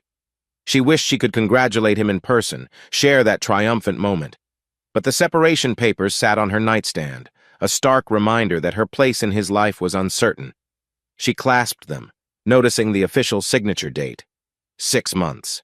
That was her horizon. The ache in her heart felt endless. She typed a short message. "Saw the news. Congratulations, I'm proud of you always." She hovered over the send button, unsure if he'd welcome it. But she pressed send anyway, tears slipping silently. Then she rolled over, hugging a pillow, letting grief and a sliver of hope coexist. Maybe one day they'd mend the distance between them. For now, she clung to small victories, therapy appointments, unwavering honesty, and the faint prayer that love might outlast betrayal. Chapter 9. A week after the triumphant first run, Delta Stallion sat gleaming at the docks, having just completed another short trip for Tri-County Pharma. This time it carried a batch of temperature-sensitive lab materials, tested even more carefully. The new contract was practically in the bag. Margaret Collins had called to congratulate Philip and Maxwell on delivering a perfect performance under tight scrutiny. In the bright midday sun, Philip leaned on the harbor railing, phone pressed to his ear. "Thanks, Margaret," he said, keeping his tone measured. "Yes, I'll review the final contract tonight. We're glad Tri-County is satisfied." When he hung up, Maxwell, who'd been hovering a few paces away, let out a low whistle. "That was it, right? The official green light?" Philip nodded, a flicker of a smile crossing his face. "Yeah, contract arrives tomorrow. After we sign, we're locked in for a 1-year renewable deal. We'll have consistent shipments every 2 weeks." Maxwell clapped him on the shoulder. "We did it, buddy. Or I should say you did it, steering this boat from pipe dream to profitable reality." Philip's smile faded slightly, remembering how the dream had once been a joint excitement between him and Sophia, though she'd never been as passionate about it as he was. A twinge of sadness needled him. "It's our work, Max," he replied. "Team effort." They strolled back toward the gangplank. The crew was wrapping up routine checks. The armed guard was no longer constant. Greg's threat had vanished with his arrest, but they still employed security during high-value loadings. As they passed the pilot's cabin, Maxwell shot Philip a sideways glance. "So any updates about that separation? You said you gave her the paperwork." Philip exhaled. The separation agreement was already in process. Sophia had signed on the spot, and the lawyer filed it a few days ago. The official status was legally separated for 6 months, after which they'd either finalize a divorce or attempt reconciliation. Nothing new. She's respecting my boundaries, basically. Sends a text here or there. I haven't responded much. Maxwell rubbed the back of his neck. "Got it. Just remember, ignoring her completely might prolong the pain. But hey, it's your call." Philip's eyes flickered with conflict. "I know. It's not that I want her to vanish. I just can't handle the emotional roller coaster right now. Once we settle into this Tri-County schedule, maybe I'll have mental space to figure out whether I can trust her again." Maxwell nodded sympathetically. "Understood. One crisis at a time." He paused. "By the way, rumor is Greg's facing multiple felony counts. He might get serious prison time." Philip's jaw tightened. Serves him right. He nearly destroyed everything. They parted ways, Maxwell heading to the harbor office while Philip lingered near the water. The separation overshadowed every victory. He stared at the shimmering waves, letting the gentle lapping calm his thoughts. The boat was safe. Greg was behind bars.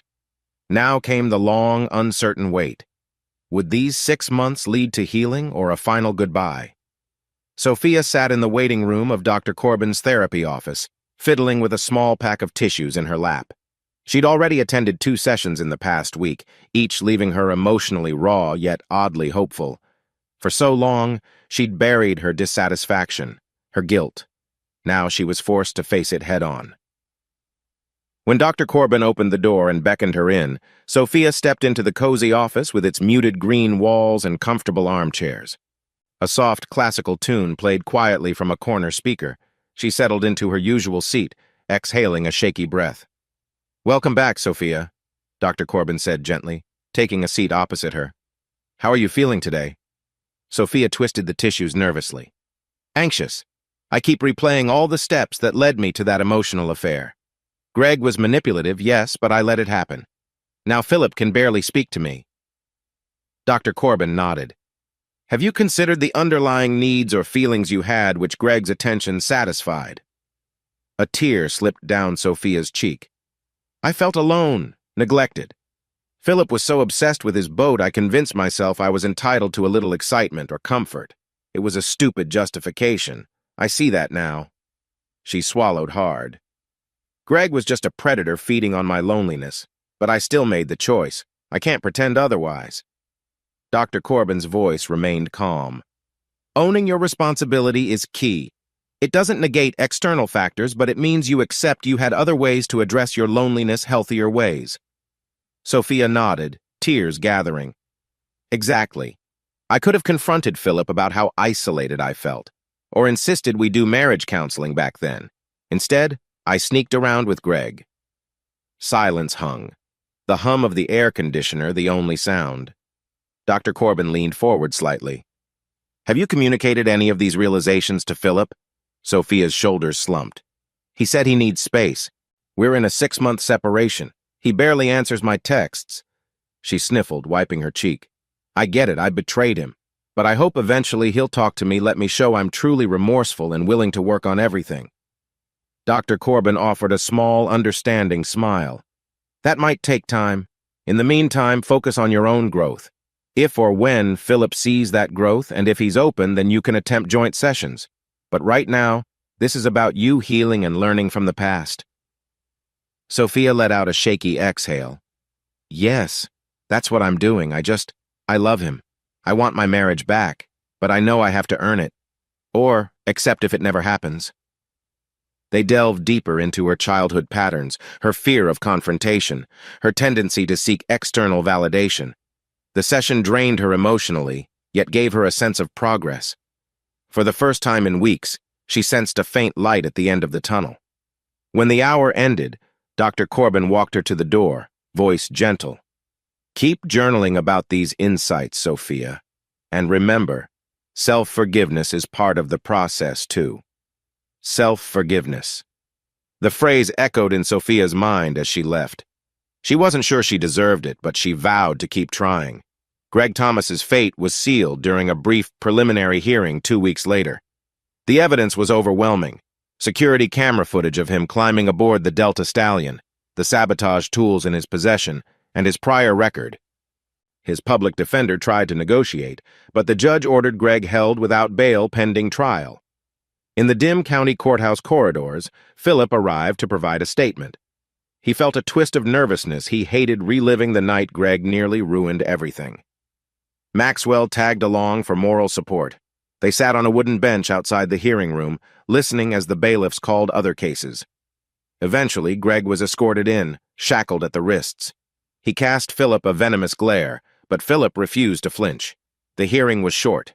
Greg's lawyer attempted a plea for minimal bail, citing that sabotage wasn't fully realized, but the prosecution countered with the recordings, Greg's past allegations, and flight risk concerns. The judge denied bail. When they exited, Philip spotted Greg across the hall, flanked by deputies. For a moment, their eyes locked. Greg's lips curled into a snarl. "Hope your boat sinks," he spat, voice low. You and your wife deserve each other, liars, the both of you. Philip's stomach churned with disgust, but he refused to engage. The deputies pulled Greg away, guiding him down the corridor. Maxwell gently steered Philip outside. You okay? Maxwell murmured. Philip exhaled, tension radiating in his shoulders. Fine. Just relieved he'll remain behind bars. No more nonsense about forging documents or sabotage. Maxwell nodded. And once the actual trial happens, he might get a hefty sentence. They stepped into the bright sunlight. Philip's chest felt lighter. Greg was out of the picture for good. The scars from his interference remained, but at least the immediate threat was gone. Driving away, Philip found his mind wandering to Sophia. Greg's parting shot stung. You and your wife deserve each other, liars. That boiled his blood. She'd lied, yes, but so had Greg extensively. No comparison, but the words echoed anyway. He gripped the steering wheel, silently reaffirming that Greg's poison no longer mattered. They had 6 months to see if the marriage could be salvaged. Greg's bitterness no longer had a place in that equation. One late afternoon, after a long day at the harbor, Philip returned to Maxwell's townhouse, planning to sift through Tri-County's extended contract. As he parked, he glanced at his phone, 2 missed calls from a number he recognized as Sophia's. Surprise mingled with hesitation. She rarely called, sticking mostly to short texts. He sighed, deciding to check the voicemail. Her voice sounded shaky but composed. Philip, hi. I'm sure you're busy, but I wanted to let you know I've been seeing a therapist. I'm learning a lot about why I did what I did, my loneliness, my lack of direct communication. I just thought you might want to hear that I'm serious about changing. That's all. Take care. His heart twisted. He could almost picture her fiddling with the phone, tears on her lashes. She'd said she was in therapy. Was it genuine or a performance? He replayed the message, searching for any hint of manipulation. Instead, he heard raw sincerity. Slumping in the driver's seat, he rubbed his temples. Part of him wanted to call her back and say something. Another part warned him to keep his distance, let the separation plan unfold. After a minute, he pressed delete on the voicemail, uncertain if that was wise or cowardly. He pocketed the phone, dragging himself inside to focus on business. Inside Maxwell's living room, he spread out the new contract paperwork. But his mind kept drifting to Sophia's message.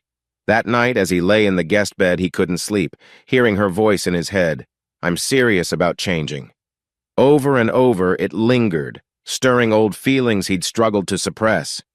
Sophia, meanwhile, was pacing her living room, phone clutched to her chest. She'd left that voicemail hours ago, no response.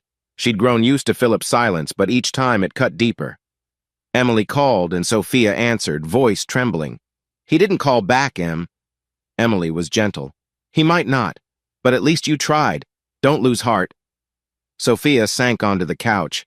I keep thinking, what if he never forgives me? What if 6 months from now he divorces me and moves on? I can't blame him, but I'm terrified. Emily's tone softened. It's possible. But let that be a motivation, not a fear trap. Keep working on yourself. The rest is out of your control. She sniffled. Yeah, you're right. I just hate living in limbo. When the call ended, Sophia dragged herself to the kitchen, forcing a task preparing a simple pasta dinner for one. She stared at the empty dining chair that once belonged to Philip, tears brimming. This is my reality now. She sat at the table, picking at her food. The therapy sessions had dug up a mixture of remorse and clarity. She knew the only path forward was to keep healing, keep being transparent in every aspect of her life. If Philip never gave her another chance, at least she'd become a better version of herself. Yet that thought offered only partial comfort. She loved him. She wanted to share more than an apology. She longed for a future rebuilt on honesty. Another wave of tears struck as she whispered to the silent room, Philip, please don't shut me out forever. One of the biggest hurdles for Delta Stallion's next phase was finding skilled crew for additional routes. Maxwell proposed branching into a second line of specialized cargo, something beyond pharmaceuticals, maybe high-value electronics, or even specialized medical equipment. Philip was on board, seeing it as a strategic expansion. Late one afternoon, as they mulled over potential new hires, the phone rang. Maxwell answered, listening with furrowed brows. He scribbled something on a notepad, then handed it to Philip. Philip frowned, reading Maxwell's scrawl. Abby Kent, from Blue Wave Shipping Possible Partnership. He nodded for Maxwell to keep talking. Maxwell said, "Yes, Miss Kent. We're definitely open to discussing a joint venture. Let's set a meeting next week." Then he hung up, turning to Philip with a grin. Blue Wave is a regional competitor that sometimes subcontracts with smaller operators. They want to collaborate on certain shipments. That could be huge. Philip rubbed his chin. Potentially. Partnerships come with risks. But if it opens more revenue streams, maybe it's worth exploring. Maxwell smirked. "Let's see. If we sign on, we might double our shipping volume within the next year." Philip gave a small nod, mind whirling with possibilities. The boat's future was bright indeed. He might soon need a second vessel, or at least more staff. The success he'd once dreamed of was steadily unfolding, but there was no one to celebrate it with at home. As Maxwell dove into more details, Philip caught a glimpse of his phone. No recent calls, no new texts from Sophia. He felt a pang, odd how he'd grown accustomed to her sporadic messages. Shaking his head, he refocused on the business conversation. If he was going to keep forging this path, he needed all his wits about him. The weeks dragged on. By the time 2 months of separation had passed, Delta Stallion was running steady pharma shipments and preparing to expand. Greg remained locked up, awaiting his formal trial. No new drama there. For the first time in a long while, life for Philip was stable, if lonely. He found himself replaying old memories in quiet moments. The day he proposed to Sophia with a small diamond ring, her excited tears, the laughter they shared building furniture together for their first home. In those recollections, a pang of longing mixed with betrayal. At times, he considered calling her, especially after finishing a successful route. But inevitably, he'd recall the hidden camera footage, the midnight calls, the blatant lies. The hurt was still there, raw and pulsing. Maybe more time. I'm not ready. One evening, Maxwell pushed the topic again, gently but persistently. They were in Maxwell's living room, poring over Blue Wave shipping proposals. Maxwell set aside the documents, fixing Philip with a concerned stare. "You know," Maxwell said quietly, "you've proven yourself unstoppable in business, but you're stuck in personal limbo. The question is, do you want to remain stuck?" Philip scowled. "It's not that simple. I can't just snap my fingers and trust her again." Maxwell held up his hands. "Not suggesting you do, but ignoring her attempts might sabotage any chance at rebuilding, if that's what you want. Maybe a middle ground like joining her for a single therapy session?" Philip's gut twisted. "Therapy session? She's the one in therapy. I'm not sure if I'm open to couples counseling yet." Maxwell shrugged. "Just an idea. A neutral space might help you voice your hurt, see if she's genuinely changed. Or you can keep letting the months slip by until the separation ends, and then make a snap decision." Silence stretched. Philip tapped a pen absently on the table. He despised the feeling of indecision. "I'll think about it," he muttered at last. He hated that Maxwell saw right through him. He was indeed stuck. As he crawled into bed later that night, Maxwell's words echoed. A neutral space for them to talk, maybe that was the next logical step. Sophia had thrown herself into therapy, journaling, and even small volunteer work at a local art program for underprivileged kids. She sought any constructive outlet to redefine herself beyond the woman who'd fallen for Greg's manipulations. Despite her busy schedule, her thoughts always returned to Philip. 2 months had passed with minimal contact. She'd left occasional voicemails or texts, updating him on her progress, never receiving more than a curt acknowledgement, if at all. Yet her therapist, Dr. Corbin, encouraged her to stay patient. One afternoon, after finishing a children's pottery class, her phone buzzed with an unknown local number. She answered cautiously. "Hello?" A calm male voice spoke. "Hi, is this Sophia Carver?" Her heart skipped a beat at hearing her married name, though she was still legally Carver. "Yes, it is. This is Caleb Wilson, a friend of Philip's. He asked me to call. I'm a counselor specializing in couples therapy. Philip's considering a joint session if you're willing." Sophia nearly dropped the phone. Hope flared so bright it made her dizzy. "Philip wants to do that? Are you sure?" Caleb chuckled softly. He's on the fence, but yes, he asked me to see if you'd be open to it. We'd arrange one session as a starting point. Completely your choice. Yes, Sophia exclaimed, then tempered her excitement.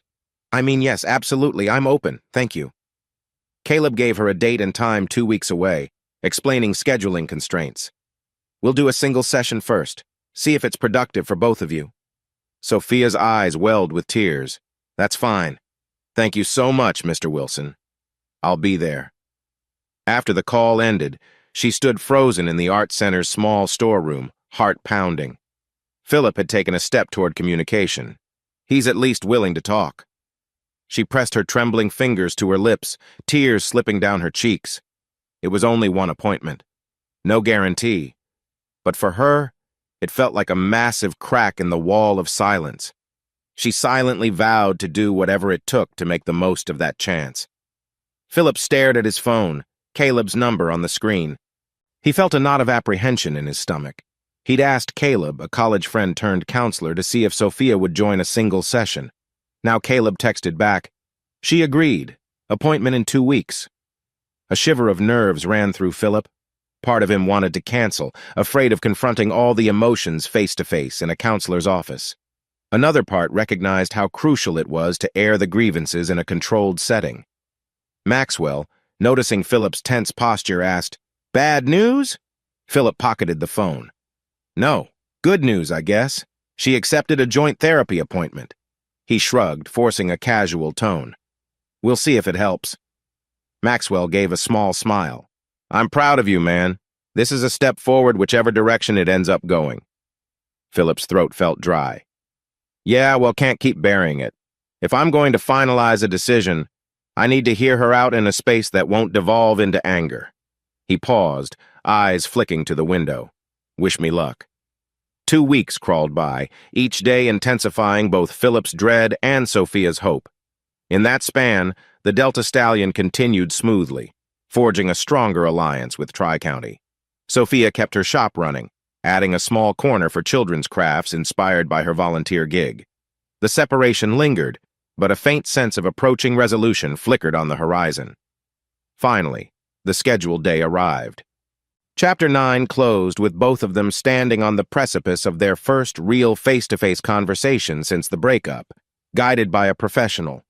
Neither knew if it would lead to closure, reconciliation, or more heartbreak. But the moment was set. A quiet therapy office, 2 chairs, and a chance to confront the wounds that had shaped their last few months. Chapter 10. Caleb Wilson's counseling office was nestled in a renovated historic home near the river-high ceilings, polished wood floors, and tall windows letting in natural light. Philip arrived 15 minutes early, parking under a large oak tree. He sat in his truck, trying to calm the swirl in his gut. He'd come straight from the harbor, wearing casual slacks and a button-down. A small bruise from a minor on-deck mishap still shadowed his forearm. He'd been so busy he hardly noticed. Now every nerve felt hyper-aware. What if I can't keep my anger in check? He wondered. At precisely 5 minutes before the session, he forced himself out of the truck and walked inside. Caleb's receptionist, a kind-faced older woman, greeted him. "Mr. Carver, you can go in. Caleb's waiting." He stepped into the softly lit counseling room, plush chairs, a large window overlooking a garden, and a circle of bookshelves lining one wall. Caleb, a trim man in his late 30s with a neat beard, stood to greet him. "Philip, good to see you. Make yourself comfortable." Philip nodded, taking a seat in a high-backed chair. "Thanks for fitting me in, Caleb." Caleb smiled. "My pleasure. I hope we can make progress today. I told Sophia to arrive in a few minutes so we can begin together." Philip swallowed, a flicker of anxiety. Sophia minutes away. He hadn't seen her face-to-face since that day he dropped off separation papers. The memory made his chest tighten. 2 minutes later, the door opened. Sophia walked in, wearing a modest blouse and jeans, eyes darting nervously. She paused upon seeing Philip, her expression a whirlwind of emotions: relief, fear, longing. "Hi," she whispered, voice trembling. He managed a nod, noticing she'd lost some weight. Shadows rimmed her eyes. Guilt nudged him, but he kept his features neutral. "Hi." Caleb gestured for her to take the other chair, then settled in a seat between them. The atmosphere crackled with tension. "Welcome, both of you," he began, voice calm and steady. "We're here for a single session to see if open communication can happen in a safe, guided environment. No pressure to decide anything major today, just an honest conversation." They both nodded. Sophia clasped her hands in her lap while Philip gripped the armrests. Caleb set some ground rules. No interrupting, speak in I statements, remain respectful even if emotions run high. Then he turned to Sophia first. "Would you like to share why you felt this session was necessary?" She swallowed, eyes flicking to Philip. I wanted this because I need Philip to see I'm not the same person who lied to him. I've been in individual therapy, discovering my weaknesses, how I avoided confrontation, let loneliness lead me astray. I'm working hard to change." Her voice shook slightly. "I still love you, Philip," she said, addressing him directly. "I know I hurt you horribly, but I'm here to prove I'm not making excuses. I'm just hoping we can find a path to at least talk, maybe rebuild."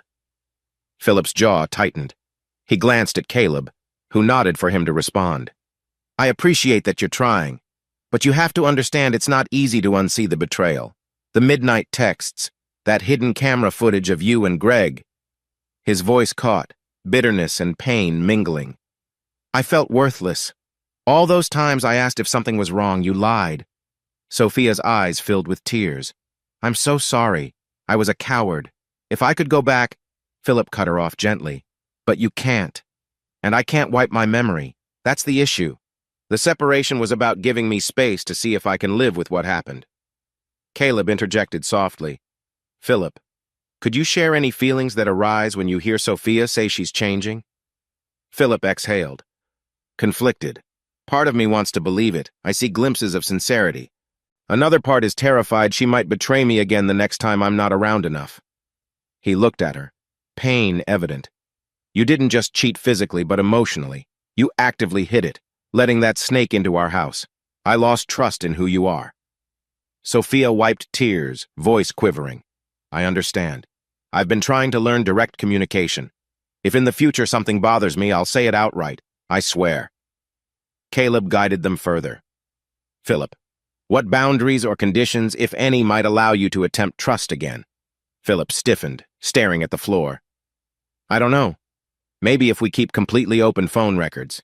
She does therapy regularly. We do couples counseling. She never again befriends a man behind my back." He paused. "But even listing these conditions feels controlling. I hate that." Sophia nodded, tears spilling. "I'll do all of that, though. Anything. You deserve that reassurance." They delved deeper, the session winding through admissions of loneliness, anger, regret. At times, Philip's voice rose with raw hurt. Sophia sobbed, apologizing repeatedly. Caleb intervened, keeping them grounded. By the final 10 minutes, the air was thick with emotion. Both were exhausted but had laid bare some truths. Caleb leaned forward, expression compassionate. "It seems you both want clarity, maybe even hope, yet fear stands in the way. I'd recommend continuing with separate therapy and committing to a handful of couples sessions if you both agree." Philip rubbed his temple. "I might be open to more sessions. Not promising a full reconciliation, but I won't rule it out. I see that she's genuinely remorseful. I'm just not sure if my heart can heal." Sophia reached across the small table, palm up. "Take your time. I'll keep proving consistency. Just thank you for hearing me out today." Philip hesitated, then let his fingertips brush hers briefly, a fleeting connection. They locked eyes, and in that moment, both felt the smallest spark of the old warmth. Then he withdrew, a swirl of conflicted feelings clenching his chest. Caleb wrapped up, scheduling a follow-up couples session in 3 weeks. "No pressure if either of you changes your mind, but this is on the calendar," he said kindly. "I'm proud of both of you for trying." They left the office together, standing awkwardly on the porch. The day was bright, a gentle breeze rustling the trees. Sophia spoke first, voice trembling with fatigue. "Thank you, Philip. I know this is painful for you. I appreciate the chance to speak." He nodded, glancing away. "Yeah. Let's see how the next few weeks go." He caught her eye, then quickly looked down. "Take care of yourself." She inhaled, managing a small smile. You too. And with that, they parted, each returning to a separate life, but carrying a faint glimmer of cautious possibility. Sophia stepped into her home, heart still pounding from the session. She felt drained yet strangely lighter. She sank onto the couch, replaying Philip's words. I'm not sure if my heart can heal. At least he hadn't closed the door entirely. That alone felt like a fragile victory. She recalled how his fingertips brushed hers, a tiny gesture, but after months of cold distance, it was everything. Grabbing her phone, she typed a brief text to Emily. We had our therapy session.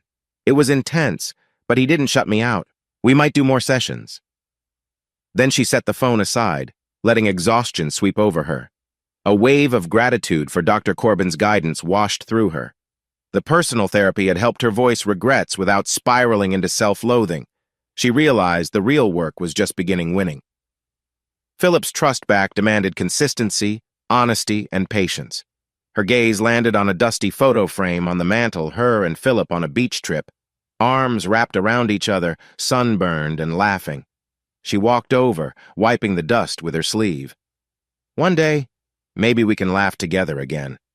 That evening, she ate dinner alone as usual, but her heart felt less hopeless. The first session was done. A tiny step forward, but in a desert of heartbreak, even a trickle of progress was precious water. For Philip, the aftermath of the therapy session weighed heavily as he returned to Maxwell's townhouse. He locked himself in the spare bedroom, ignoring Maxwell's gentle knock. He needed solitude to process the emotional tidal wave. Sitting on the edge of the bed, he stared at the separation papers pinned to the wall calendar 4 more months until the legal trial period ended. He'd half expected to finalize a divorce early, but now a question mark lingered. He remembered how Sophia's tearful eyes shone with genuine remorse, how her voice quavered when she spoke about therapy. She seemed so different from the secretive woman who'd lied to him about Greg. But is it enough? He tugged off his shoes, lying back, eyes on the ceiling. Memories of the session replayed. Her apologies, the mention of her childhood fear of confrontation, how she was unaccustomed to direct communication. He felt empathy stirring. I was absent a lot, so the loneliness was real. Yet each time empathy surfaced, the sting of betrayal stabbed back. He groaned softly, burying his face in a pillow. For so long, anger had been simpler. Now nuance complicated everything. In the quiet, he recalled how her fingers brushed his. That slight contact, it sparked a swirl of longing. He missed her warmth, her humor, the way she'd once made him feel alive. But can I risk more pain? He drifted into a restless sleep, the question echoing, unanswered, in his dreams. Over the next week, a subtle shift took place. Philip resumed his demanding schedule at the harbor, but he found his mind occasionally drifting to the upcoming second joint therapy session.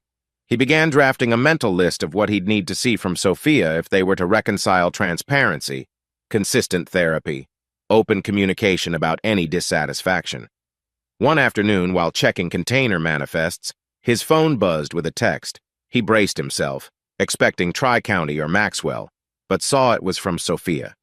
Hey, I know you're busy, but I just wanted to say I'm available if you have any questions or want to share thoughts before our next session.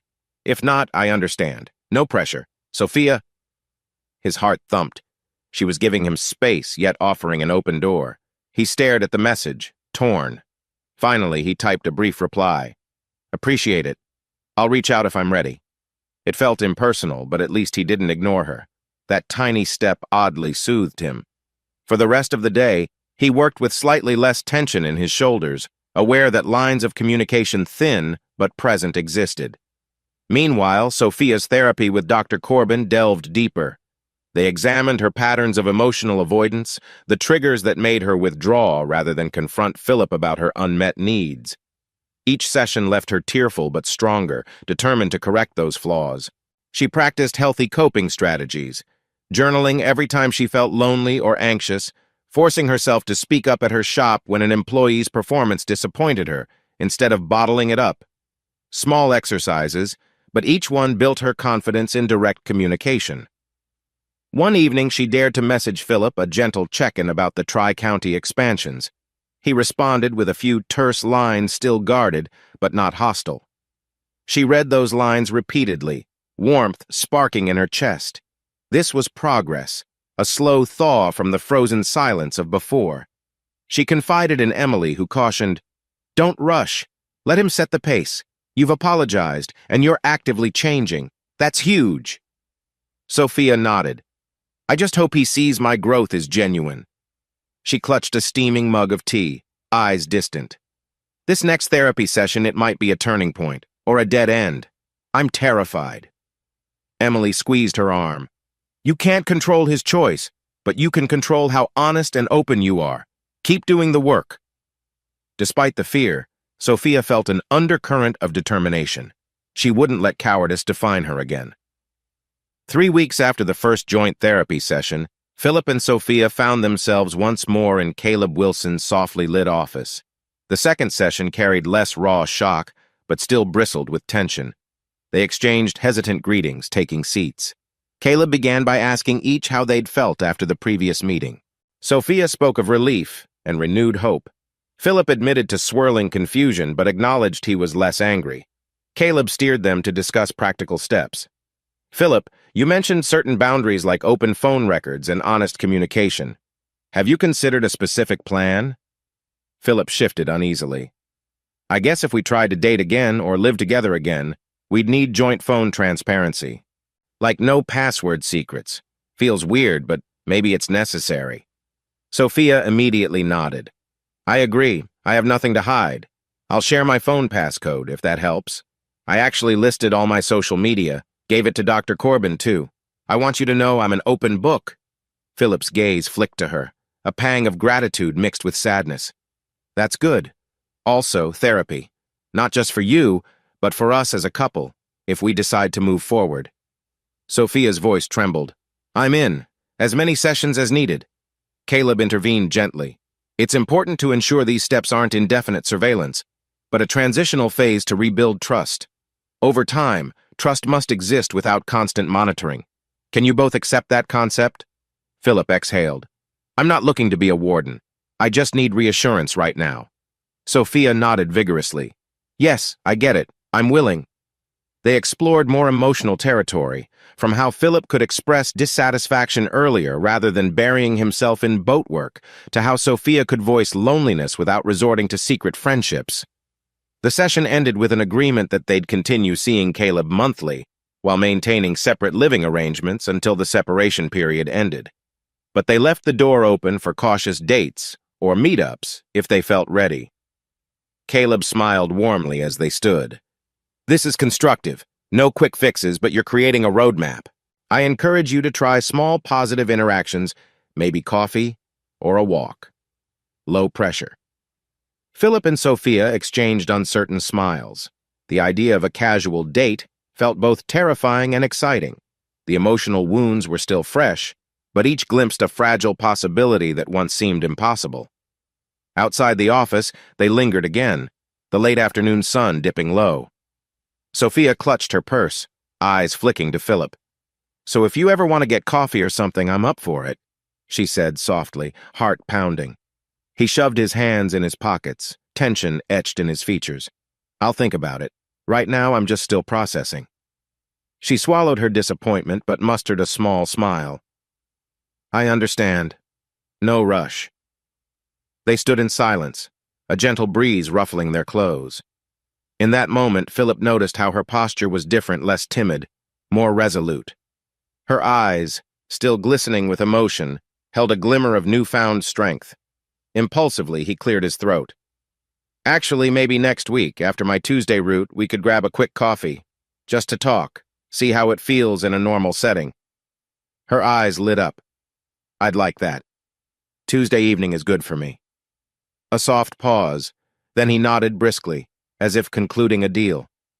"All right, I'll text you the time." She gave a trembling, grateful smile. "Thank you, Philip." Seriously. He managed a faint return smile, heart thumping. "We'll see how it goes." Then he turned, walking to his truck. She watched him go, a wave of conflicting emotions washing over her: relief, nerves, budding hope. That following Tuesday, Philip stood outside a local coffee shop after work, waiting for Sophia. The late spring sunset painted the sky in lavender and pink. He felt oddly like a teenager on a first date. He'd chosen a small, quiet cafe near the harbor somewhere unconnected to their old routines to avoid triggering painful memories. He half expected to be overwhelmed by bitterness, but instead, he felt cautious anticipation. Sophia arrived 5 minutes later, hair lightly styled, wearing a casual blouse and jeans. She approached with a tentative smile. "Hi." Philip dipped his head in greeting, noticing her eyes flick to his left hand. He still wore no wedding ring. She had hers on. The tension crackled momentarily, but they both said nothing about it. Inside, they found a corner table by a large window overlooking the street. The cafe smelled of freshly ground beans and baked pastries. Sophia fiddled with the menu. "I'll just get a latte, I guess." He nodded. "I'm doing black coffee." After placing orders, they sat, the silence a delicate thread. Finally, she cleared her throat. "So how was your latest run? Everything still good with Tri-County?" He relaxed slightly, grateful for a neutral topic. "Yeah, smooth. We're exploring expansion, possibly with Blue Wave shipping." He explained a bit about their negotiations. She listened intently, eyes bright with curiosity. It struck him how rarely they'd talked about his work in a calm, mutual way. Before, she'd seemed half distracted or resentful of his boat obsession. Now she asked follow-up questions, engaged in the details. When the drinks arrived, they sipped in companionable silence for a moment. The barista's cheerful humming and the low murmur of other patrons formed a cozy backdrop. Sophia ventured, "You must be proud of how far you've come. I remember when you first talked about buying the boat. I didn't realize how all-consuming it would be for you." Philip gave a half-smile. "Yes, it consumed me. I sometimes wonder if I let it overshadow you." She shook her head gently. "You had big goals. My mistake was not telling you directly how neglected I felt. Instead, I turned to Greg."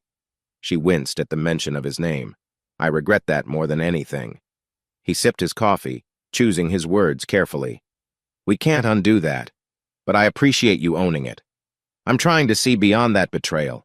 Doesn't mean I'm ready to jump back into everything." She nodded, eyes brimming with understanding. "I know. Baby steps." They chatted more, about her shop expansions, her volunteer work, the coping skills she was practicing. Philip found himself listening with genuine interest. She seemed steadier, more open about her feelings. When the coffee cups were empty, an hour had passed. Sophia glanced at the time, heart fluttering. "Thanks for this. I enjoyed talking to you." He mustered a small, earnest smile. "Me too. It feels less angry, which is a relief." Stepping outside, the sky now fully dark, they paused under a street lamp.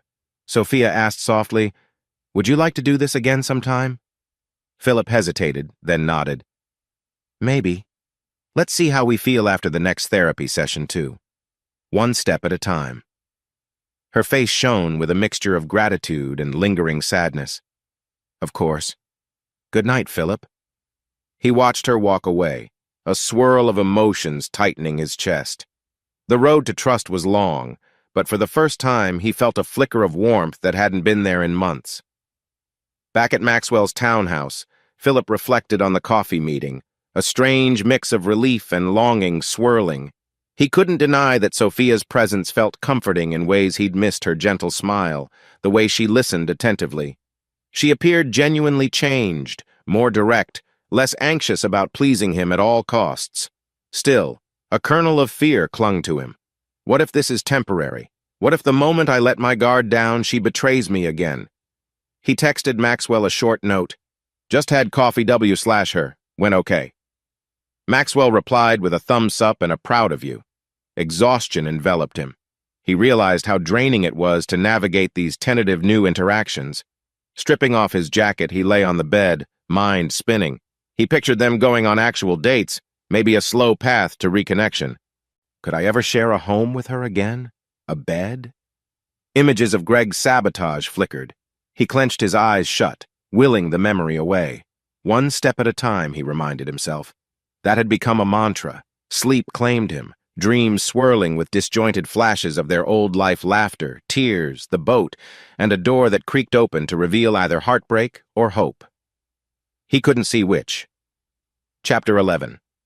As weeks ticked by, Philip and Sophia gradually expanded their cautious interactions.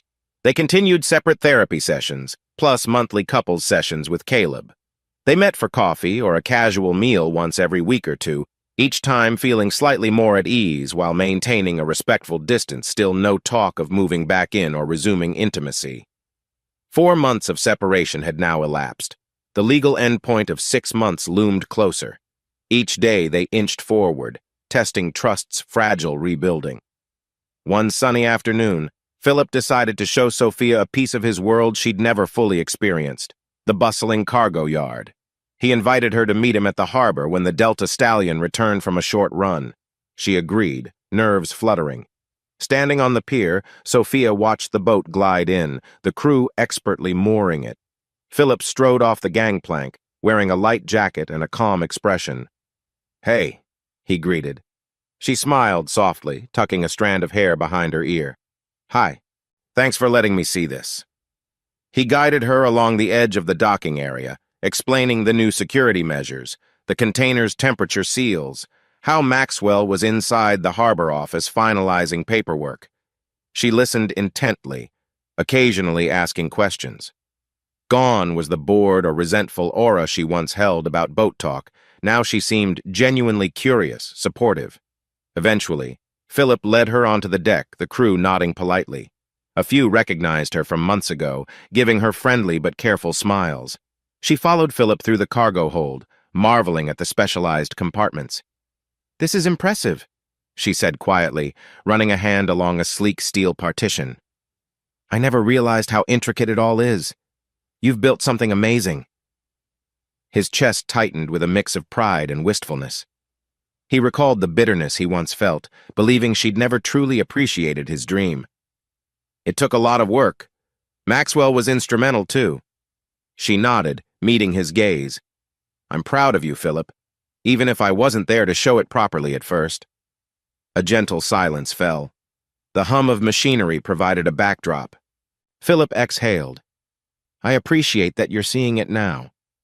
He led her back on deck, leaning on the rail. "Sometimes I wonder how things might have been if we'd talked earlier, before Greg got involved." Sophia's eyes lowered. "I wonder that too, every day." She hesitated, then ventured softly. "But, regrets aside, we can still learn to communicate now. I mean, if we keep at this." He studied her face. A breeze stirred her hair. He saw a depth in her eyes that spoke of hard-earned self-awareness. "Yes," he said, voice quieter than usual. "We can try." They parted soon after, a polite hug in the harbor parking lot leaving them both flushed with emotions. Neither spoke it aloud, but each felt a growing sense that perhaps, just maybe, their path led to renewed unity if they dared to trust. Throughout these cautious meetings, Sophia diligently kept up her individual therapy sessions. Dr. Corbin noted her progress, praising how she was speaking her needs directly, avoiding the old pattern of bottling up dissatisfaction. In one session, Dr. Corbin asked, "Have you felt any urges to slip back into old avoidance habits?" Sophia considered. "Yes, at times, like if Philip says something that hurts, I briefly think of just not replying to his texts for days. But then I remind myself that not communicating is what caused the blow-up. I must push through discomfort." Dr. Corbin nodded approvingly. "That's growth. Keep practicing. Vulnerability can be uncomfortable, but it fosters genuine intimacy." Afterward, walking home from the session, Sophia felt a swell of pride. She was no longer the woman who'd hidden behind secrecy or fleeting thrills. She was confronting her failings head-on, building confidence day by day. Yet, under it all, a constant anxiety nagged. Would Philip eventually open his heart enough to let her back fully, or decide the breach was irreparable? The separation clock ticked away in the background, reminding her that by month 6, they needed to choose, try again or divorce. She clung to her progress, determined to prove her worthiness. Each coffee date or short phone call with Philip felt like adding a brick to a fragile bridge they were reconstructing. Perhaps, if they laid enough bricks, they'd meet in the middle. Greg's trial date approached, prompting a swirl of local gossip. The DA had stacked charges, including attempted sabotage, trespassing, and damaging property. There were rumors Greg might plead guilty to avoid a lengthy trial. Philip received a subpoena to testify about the sabotage incident. The idea of seeing Greg again filled him with grim resolve. He confided in Sophia, who listened sympathetically. One early evening, after they'd wrapped a short chat at the coffee shop, she placed a gentle hand on Philip's arm. "If you need moral support at the trial, let me know. I can sit in the back or just be there." He paused, considering. The concept of her presence was oddly comforting, though it had been her involvement with Greg that sparked the entire nightmare. Still, he recognized she had no illusions about Greg now. She despised him as much as he did. "We'll see. Could be a formality if he pleads out." She nodded. "Just know I'm here if you want me. No pressure." A swirl of gratitude warmed him. She truly seemed determined to support him. "Thanks," he murmured, voice soft. 2 weeks later, the trial turned into a brief plea hearing. Greg, in shackles, accepted a deal, 2 to 4 years in state prison. Philip's testimony wasn't needed, though he still attended. As Greg was led away, he shot Philip a final sneer, but the vitriol felt muted now like a disarmed threat. Philip walked out of the courthouse feeling lighter, as if a chapter of darkness had been definitively closed. He texted Sophia a single line.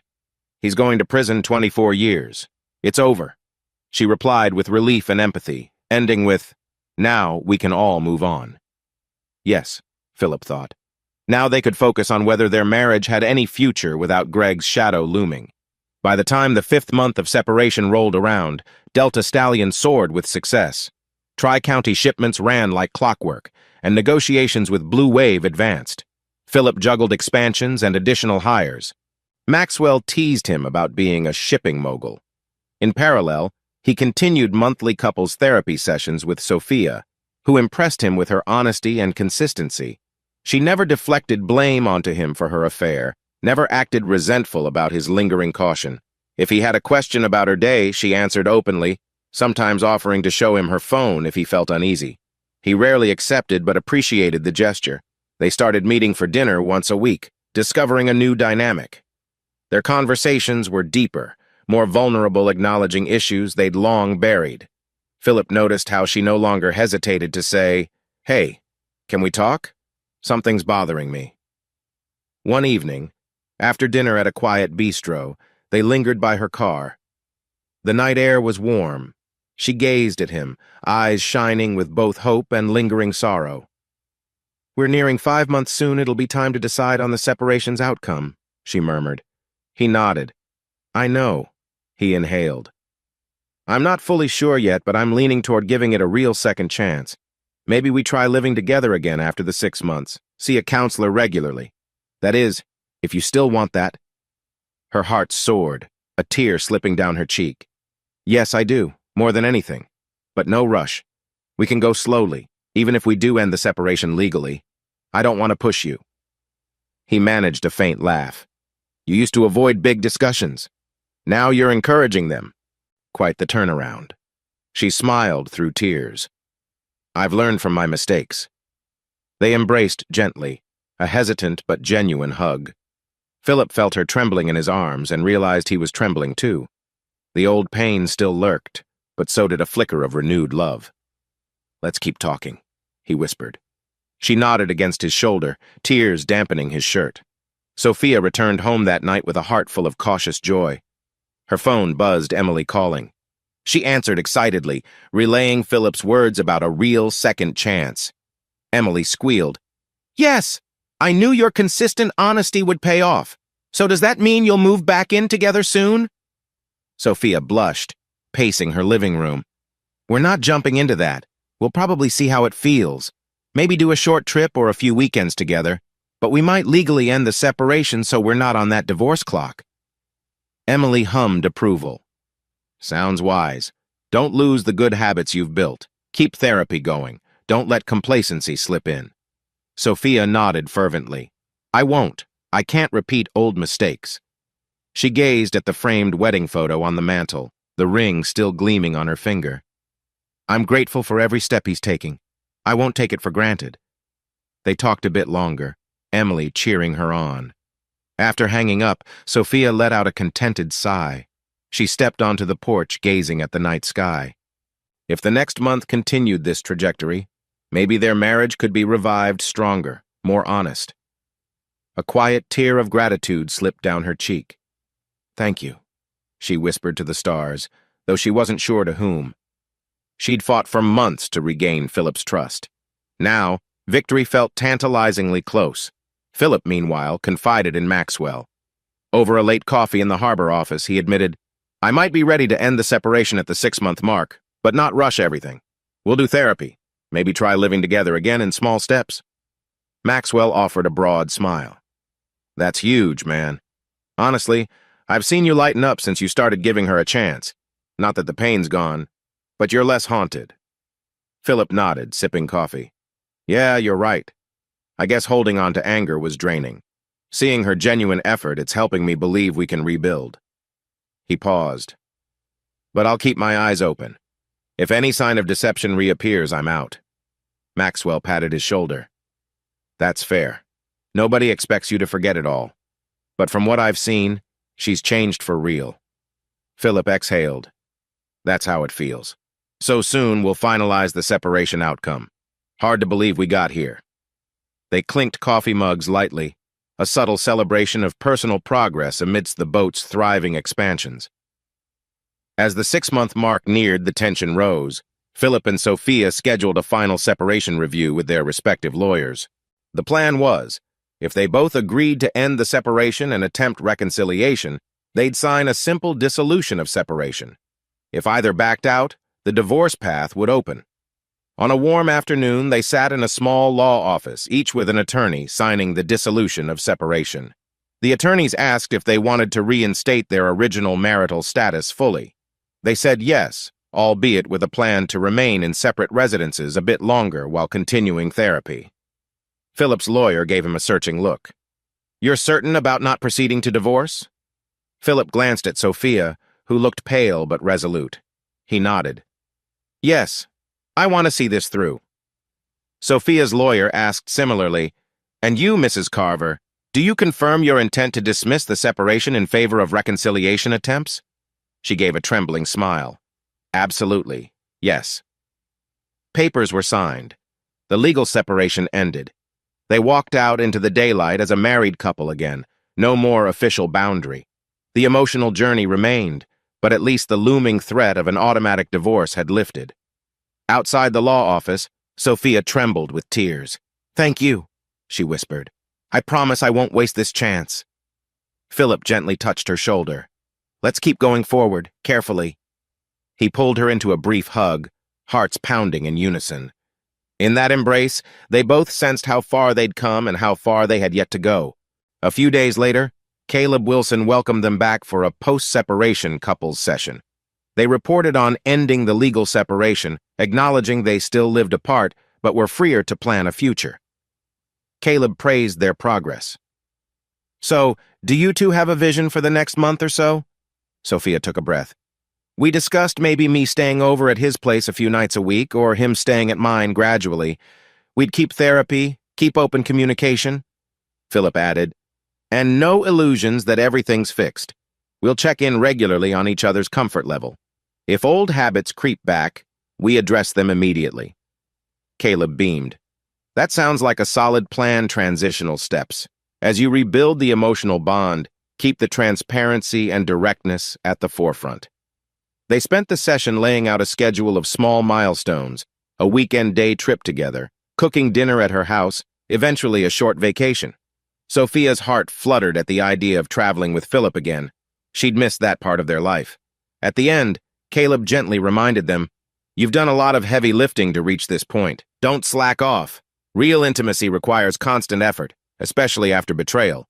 But you're on a hopeful path." They left the session hand in hand, a quiet sense of promise lingering between them. That weekend, they tried their first extended hangout. Sophia invited Philip to her house for a Saturday dinner and an overnight stay in the spare room. She insisted on separate rooms initially, wanting no pressure. Philip arrived with groceries, determined to cook a meal together. They joked shyly about who was the worse cook. The tension eased as they chopped vegetables side by side, occasionally brushing arms, sharing smiles. Over dinner, conversation flowed about everyday life, her shop expansions, his boat expansions, random jokes about TV shows. They carefully avoided rehashing the affair unless it naturally arose. As the evening deepened, they settled on the couch with tea. Sophia hesitated, then softly said, "I'm glad you're here. This house felt so empty without you, but I also appreciate we're taking it slow." Philip's gaze wandered around the familiar living room. "I admit it's weird being back here. The memories are both good and bad, but it feels less painful than I feared." They ended the night with a gentle hug goodnight, nothing more. He slept in the spare room, she in the master bedroom. A wave of nostalgia mixed with cautious hope swept them both.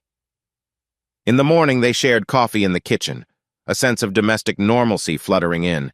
He found himself smiling at the sight of her in casual pajamas, hair a bit messy, the simple routines reminding him of a life they once had. After he left, driving back to Maxwell's place, Philip felt the warmth linger.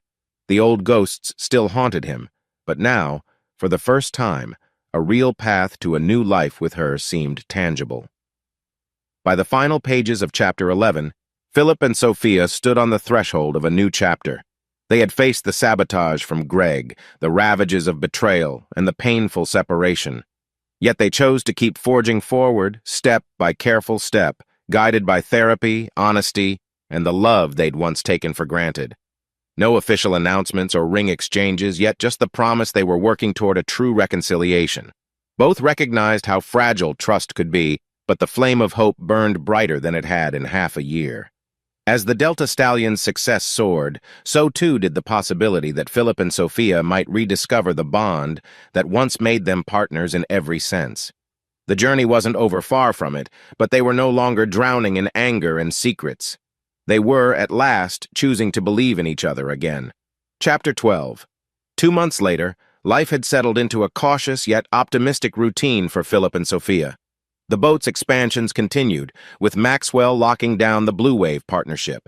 Philip's finances flourished, and the entire shipping enterprise was on an upward trajectory.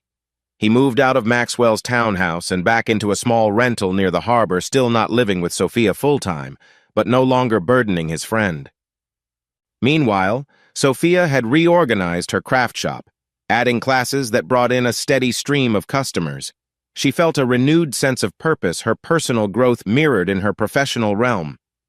During the evenings, Philip often visited her house, or she visited his rental, each maintaining separate bedrooms. Their communication improved if something bothered Sophia. She spoke up gently but firmly. If Philip felt old insecurities, he told her without accusatory rage. They navigated disagreements with an honesty they never had before. Caleb's monthly couples sessions continued. They progressed from dissecting old wounds to building new patterns, scheduling relationship check-ins, planning a future vacation, discussing eventual cohabitation.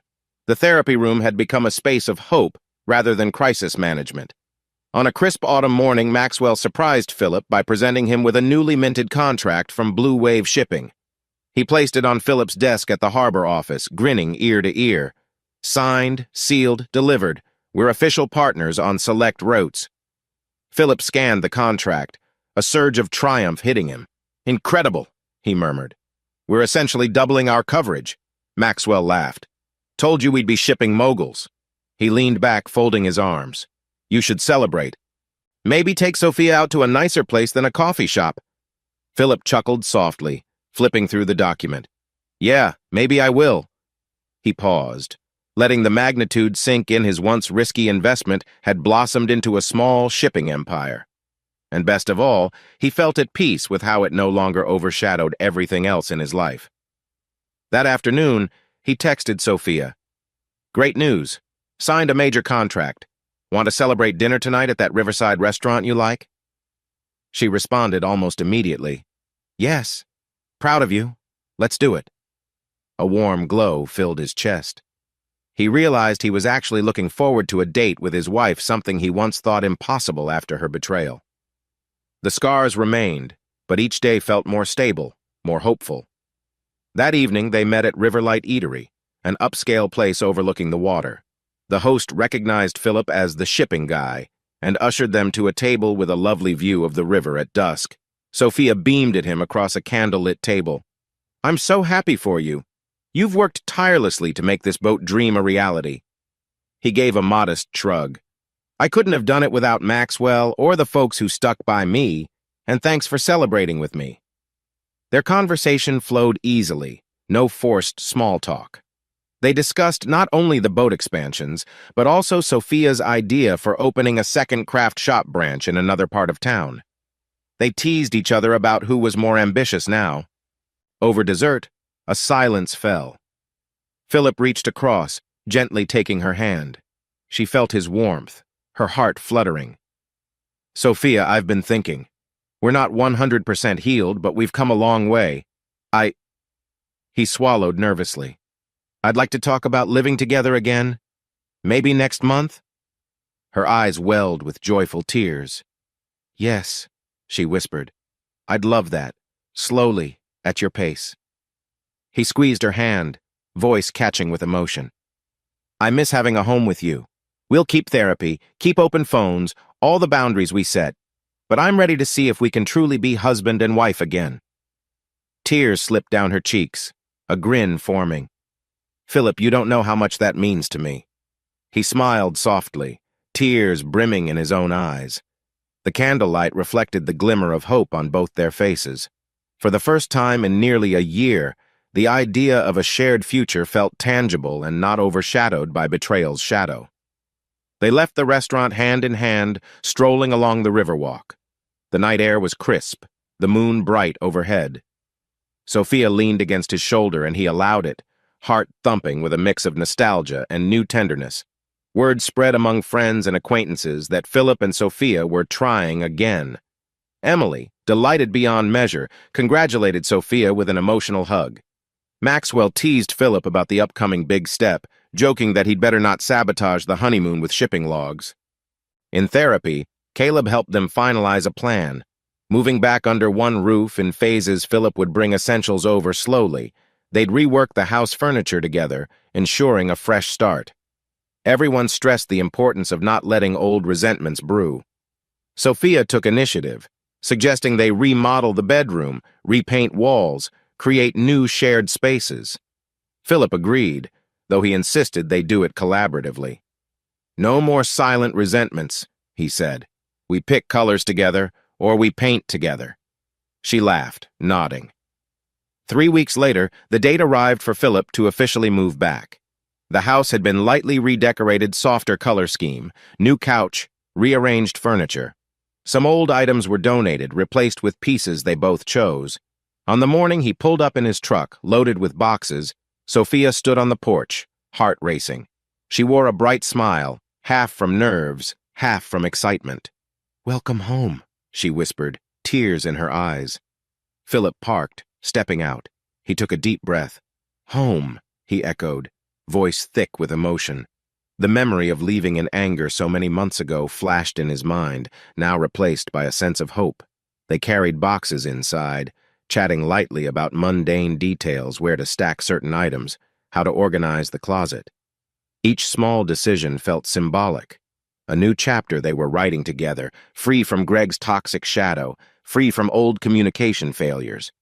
That night they prepared dinner in their newly arranged kitchen, laughter mingling with a few nervous flutters. After cleaning up, they lingered in the living room, a soft jazz track playing in the background. Philip drew her into his arms. She leaned against him, breath hitching. He gently brushed her cheek, meeting her gaze. "You okay?" he asked softly. A tear slipped down her face. "Yes. I'm just overwhelmed with gratitude. I never thought we'd stand here again, like this." He swallowed, recalling the year of pain. "Me, neither." His voice trembled. "But we made it. Let's keep making it, day by day." They kissed tentatively at first, then with deep tenderness. It was different, more profound than before. This wasn't the naive kiss of newlyweds, but one forged through heartbreak, regret, and the courageous choice to forgive. The next morning, A golden sunrise filtered through the bedroom curtains of a home now shared once more. Philip woke beside Sophia for the first time in nearly a year, a gentle ache in his chest that was not pain, but a mixture of relief and renewed love. He slipped out of bed quietly, letting her rest. In the kitchen, he started coffee, pausing to glance around at the rearranged furniture. So this is what a second chance looks like. Sophia joined him soon, hair rumpled with sleep. She wrapped her arms around his waist from behind, resting her cheek against his back. "Morning," she murmured. He turned, smiling down at her. "Morning." They sipped coffee, leaning against the counter in a comfortable silence. Eventually, she said, "We still have therapy next week. I guess we'll talk about how living together is going." He nodded, a quiet chuckle escaping. "Yeah, we should. Let's stay proactive. No more sliding into old habits." She raised her coffee mug and a small toast. "Here's to new habits, communicating, checking in, and building trust." He clinked his mug against hers, heart warm. "New habits?" he echoed softly. Of course, not every moment was perfect. They encountered small arguments like how Philip still obsessed over boat schedules or how Sophia sometimes needed reassurance if he worked late. But each time, they forced themselves to talk it out instead of letting resentment fester. One evening, Philip came home later than expected from an extended cargo meeting. Sophia felt a spike of anxiety recalling old patterns, but instead of stewing, she texted him calmly. "Everything okay? You're late. I'm worried. Please let me know."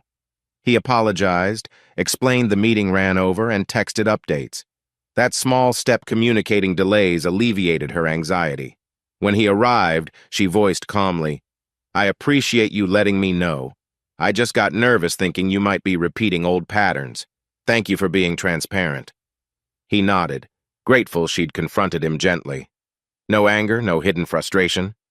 The moment passed without drama, a testament to their new approach. As the year's end approached, they found themselves in a steady rhythm, balancing each other's needs, continuing therapy monthly, celebrating Delta Stallion's further successes. They still bore scars, but those scars had transformed into reminders of how precious honest love could be. Over the holidays, they hosted a small gathering at their renewed home, just Emily Maxwell, a couple of close mutual friends. Laughter filled the rooms that once echoed with tension. Maxwell made a toast to the shipping empire, while Emily toasted the couple's perseverance. Philip caught Sophia's eye across the living room. She smiled, tears of happiness shining. In that moment, he felt a deep well of gratitude that they'd chosen to fight for each other instead of succumbing to bitterness. A few months later, over a year from the day Philip had discovered Sophia's betrayal, the couple found themselves on the deck of the Delta Stallion, arms around each other, watching a brilliant sunset. The boat had become a symbol of their journey, once a wedge, but now a testament to resilience. Softly, Sophia murmured, "Remember how this boat used to represent everything that pulled you away from me? Now it feels like it brought us back together." Philip squeezed her waist gently. "In a strange way, yeah." He turned her to face him, eyes full of tenderness. "You know I'll always bear the scar of what happened, but I'm thankful we didn't let it define us." She leaned up, pressing a gentle kiss to his cheek. "Me too. I'll never forget the pain I caused, but I promise I'll spend the rest of our life showing you I've changed." He ran a hand through her hair, heart brimming with affection. "And I promise to keep you a priority, not let the business consume me." We both learned. They stood in silence, the sun dipping below the horizon, painting the sky in fiery oranges and purples. The gentle lapping of water against the hull accompanied the hush of the moment. In that serene twilight, Philip and Sophia felt a profound sense of closure and renewal. They had faced the betrayal, confronted the sabotage, endured separation, and painstakingly rebuilt trust. The road had been long and fraught with tears, but they emerged stronger, forging a love tempered by honesty and mutual respect. That night, they returned home to their shared house, now a place of warmth rather than ghosts. After a quiet dinner, they curled up on the couch, flipping through old photos. Some captured their early dating days, others the wedding, and still more the rocky times of owning a half-renovated house. Sophia hesitated at one photo of them laughing in the old living room. I remember complaining that the couch was ugly, but we didn't have money for a new one, she mused. We used to make do with hand-me-downs. Philip chuckled. Yeah, we've come a long way both financially and emotionally. Their gaze met. She whispered, I'm thankful you gave me another chance. I'll never take it for granted. He brushed a thumb across her cheek, voice thick with emotion. I'm thankful you chose to fight for us, to change. We both messed up in different ways, but we found our way back. Setting the photos aside, they held each other, content in the knowledge that no matter how battered trust had been, it was possible to rebuild it brick by brick. Chapter 12 ends on a tender note, capturing a final scene of Philip and Sophia lying in bed, softly discussing future plans, maybe a small vacation away from the Delta, maybe eventually children if they felt ready. The question is left open, with them deciding to keep the door open to possibilities, free from the old constraints of secrecy or unresolved tension. In the dim glow of a bedside lamp, Sophia rests her head on Philip's shoulder. He presses a gentle kiss to her hair. They breathe in unison, hearts beating with quiet hope. They'd traveled from betrayal and rage to separation and slow healing, culminating in a renewed marriage built on honesty. They understood that challenges would arise, but they'd learned how to address them head-on. Outside, the Mississippi flows steadily, a symbol of life's currents ever-changing but persistent. The Delta Stallion dozes at its dock, an emblem of Philip's once risky dream turned success, and a reminder of the resilience that can arise from heartbreak. Thus, their story doesn't close with a grand fireworks display or a neat resolution, but with a soft, steady promise. The worst storms are behind them, and they stand together, stronger, choosing love and truth each day. Hey, listeners of Temptress Cheating Tales.